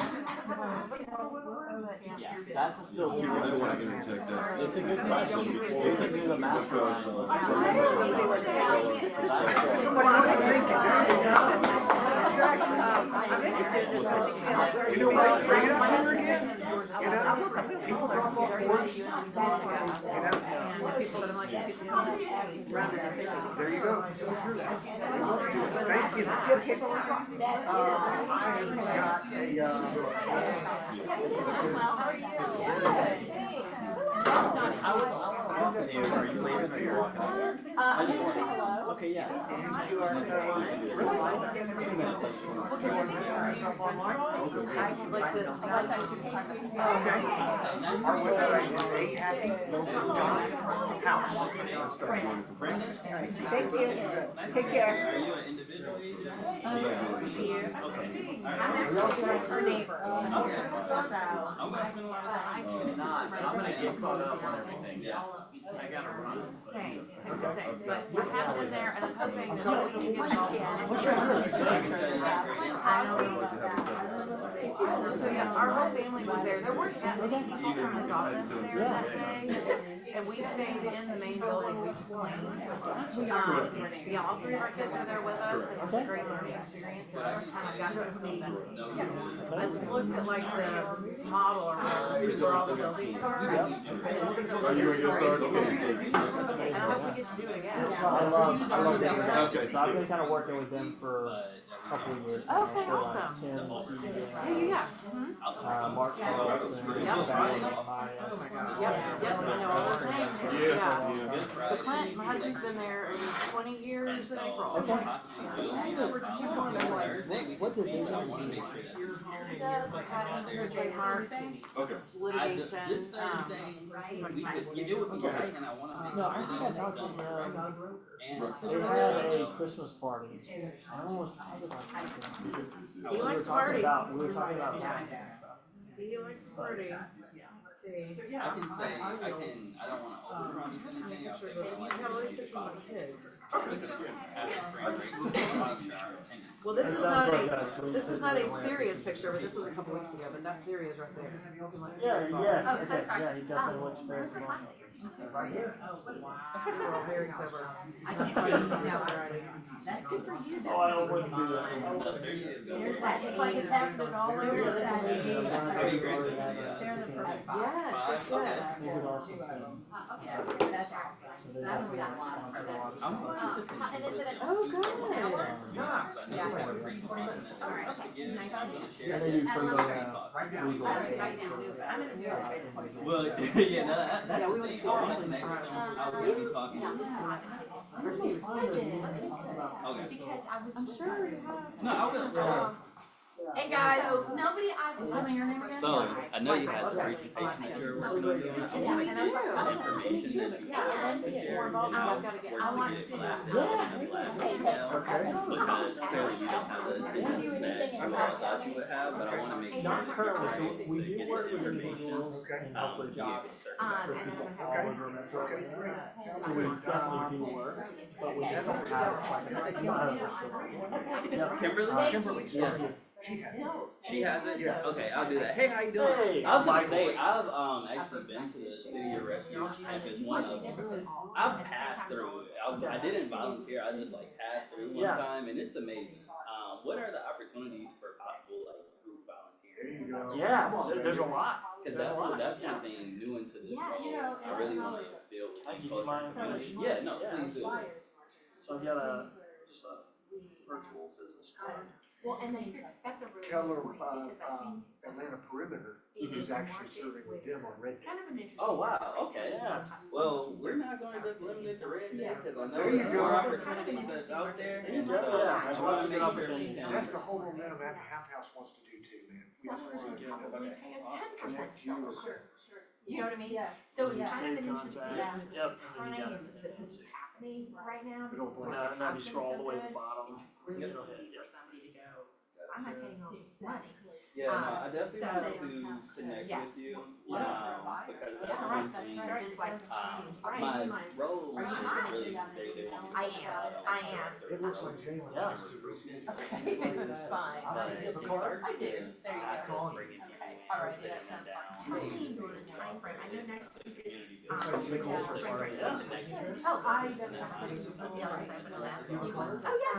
It's, and I've been a part of But a number of probably like projects where I've seen what the works next and few what years. doesn't work. Yes. And you gotta Because I get want it to out all of these this critical program. permits. I'll And you email gotta it. get people Okay, forward to thanks. have another Yeah. reminder of what you do and seeing what's out there that others are going through within the market. Cause so many times we can get so caught in just this realm we live in with real estate. Yeah. Where you might forget about that person that's sleeping on the street. Yeah. And so Yeah. just like we Thank you, gotta Jane. serve our Appreciate it. buyers, So I'm serve Steve. others, I'll be we giving you a serve those call. people. Okay. Go over some, just I'll some definitely make highlights. sure we So get make sure. And, And I love when you said Mark, there's 30 people in the room, calls there's from 300 family people in anyway. this office. Yeah. We gotta get Sounds more like a people good, here. And I think if there's different ways to do that, that helps as well. Yeah. When you get someone out of their element. Yeah, because that's See something that something helps versus I don't know even how just much sitting paid in marketing sales, we're you've having a done. sales meeting Tuesday Yeah. email, it's great, Right, but then so, once somebody has radio, that local connection, it newspapers. motivates them to come That out. community is. And so, We're gonna make it happen. Yeah, let's Like, do no, that. I'll no, connect it's you not with that Katie, far. she's ever volunteered. okay, I would love to Anyway, continue thanks. conversations about We'll have getting a the lot of office fun. involved I look forward to kind and of. things like that, but she's the one that kind of coordinates okay, big groups and people. but there are opportunities though? Oh, 100%. Okay. So we typically don't do more than 20 at one time. Mhm. We can do 2 overlapping. No, that's so, fine, Yeah. even if it was something Yeah. like a group of 20, something like that, being Yeah. able to send it out, make sure that we're Yeah, fulfilling so we that full do- 20, we do if there's families. 300 agents, we should be able to get 20 people to volunteer. Yeah, we do families, we do corporate groups, everything. So, and it's Okay. usually special projects for corporate groups, meaning Okay. like, we really need to accomplish this task. Yeah. And a corporate group can help us do that compared to 3 staff members trying to do it for like 4 days. Yeah, no, So I get that, I helps get us, that. helps us kind of achieve the goal. Okay, So, yeah. alright, Great to awesome. meet you. Yeah, no problem, Yeah, we're look gonna stay forward to- connected. yeah, We're definitely absolutely. gonna stay We'll make connected. that And you happen. said Kimberly has your presentation? Yes, Okay, yes. alright. As well as, we send them 2 pieces of content. What we do is, with our nonprofit partners, we Mhm. create a landing page with a QR code and everything for them. Mhm. So if anybody wants to know anything more about City of Refuge and stuff, that's in one piece of the presentation. The rest of it is the PowerPoint. Yeah. Right, and of course, I'd be glad to come back and talk to people about it. I love your mindset, as far as pouring growth into these folks, Mhm. and this, I think that's the best way that any new agent or experienced agent can experience growth personally, Yeah. spiritually, and relationally, Yeah. is loving on people like this. Yeah. You know, and we can really automate that for them Mhm. and make it happen, right? Nobody's paying attention to our nonprofit communities, Mhm. right? Every now and then, to your point, somebody will volunteer someplace or something like that. Yeah. We want it to be a little bit more, a whole lot more top of mind than that, Mhm. and So this sounds like this could be a lead source also. pardon me? This sounds like this is a lead source also. Yeah. And so That's the last part I talked, I I think know that's it's the the, cherry. I know that's the cherry, but ultimately, as you see, realtors care about how That's we're what's gonna making pull money people in, and what are yeah. other things. And so, granted, that's what we're in business for. And so You know, it is to do it from a That pure whole space. last 20 or 30 minutes tonight, type of thing, if you're working with a client, let's say, the Smith family says, I'm selling my house right here in East Cobb, and I Yeah. love City of Refuge, right, and I need an agent. That is that quality of demographic of person that you're going to be working with, Yeah. those are great people to be working with, right? It's not somebody calling off for your WSB radio TV ad, Yeah. or a cold Zillow lead or something like that. Y'all have something in common now, Yeah. right? Y'all are like people, Yeah. and you love each other, and you have a cause, and a relationship gets started, and that type of thing, so. Quality of client is very important because Yeah. especially now within this process and for us all as realtor, and me, I've been a realtor the past 4 years and I was worked in real estate 2 years before, but I've been on the buyer side, I've been on the listing side. There's value on the listing agent side, Yes. there's value on the buyer's agent side. Yes. And so, yes, the commission is traditionally determined from the listing agreement, Yeah. but anyone will tell you, the buyer does more work in the process. That's exactly right. And so it's going to determine the quality of offer, the Yeah. quality of agent It's on the very true. other side, the quality of the experience on the Yeah. other side. That's So the other thing, in anything- this is a buyer beware state. You got a Yeah. buyer and you wanna go buy Yeah. a house, that seller with his agent, hey Yeah. man, good luck to you. Yeah, I don't have to tell you nothing, yeah, right? That inspection report, I don't care, right? Yeah. Yeah. Should you even get one? yeah. How many? And it's something in the, just in the current climate, it's expensive enough for buyers to be able to buy, so they don't necessarily have the money, and so it's being able to provide the facts. Yeah. And that's one thing I'm in agreement with Jim, being able to provide the facts, but it is a top of mind thing for us, but things like this is what's going to make sure that people are continuing their business, so they stay Yeah. in touch with their why. Sometimes you need to get a reminder of why you're doing what This you're is doing the why. versus Yeah. just the black and white. This is the Yeah. why. This Yeah. is the why. Yeah. So that's awesome. Thanks, brother. All right. Appreciate it, man. Yes, Congratulations indeed. again. Yeah. Let me make sure I get your information. Here you go.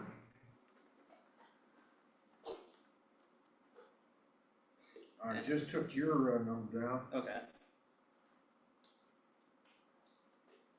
And you can just share it with me, go to share contact.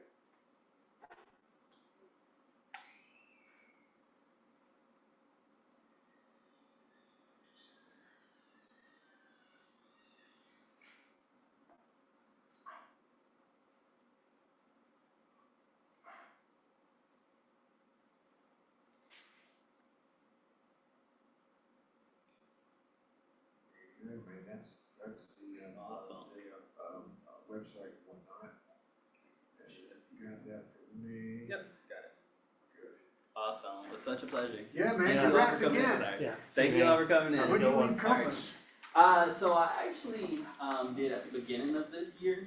I joined KW West Atlanta, but like within my first 2-3 weeks, I assisted with the Young Professionals Network with KW, and someone that I met through the Young Professionals Network referred me to this role, and so literally I've been with KW for 90 days. 99 days.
Mm.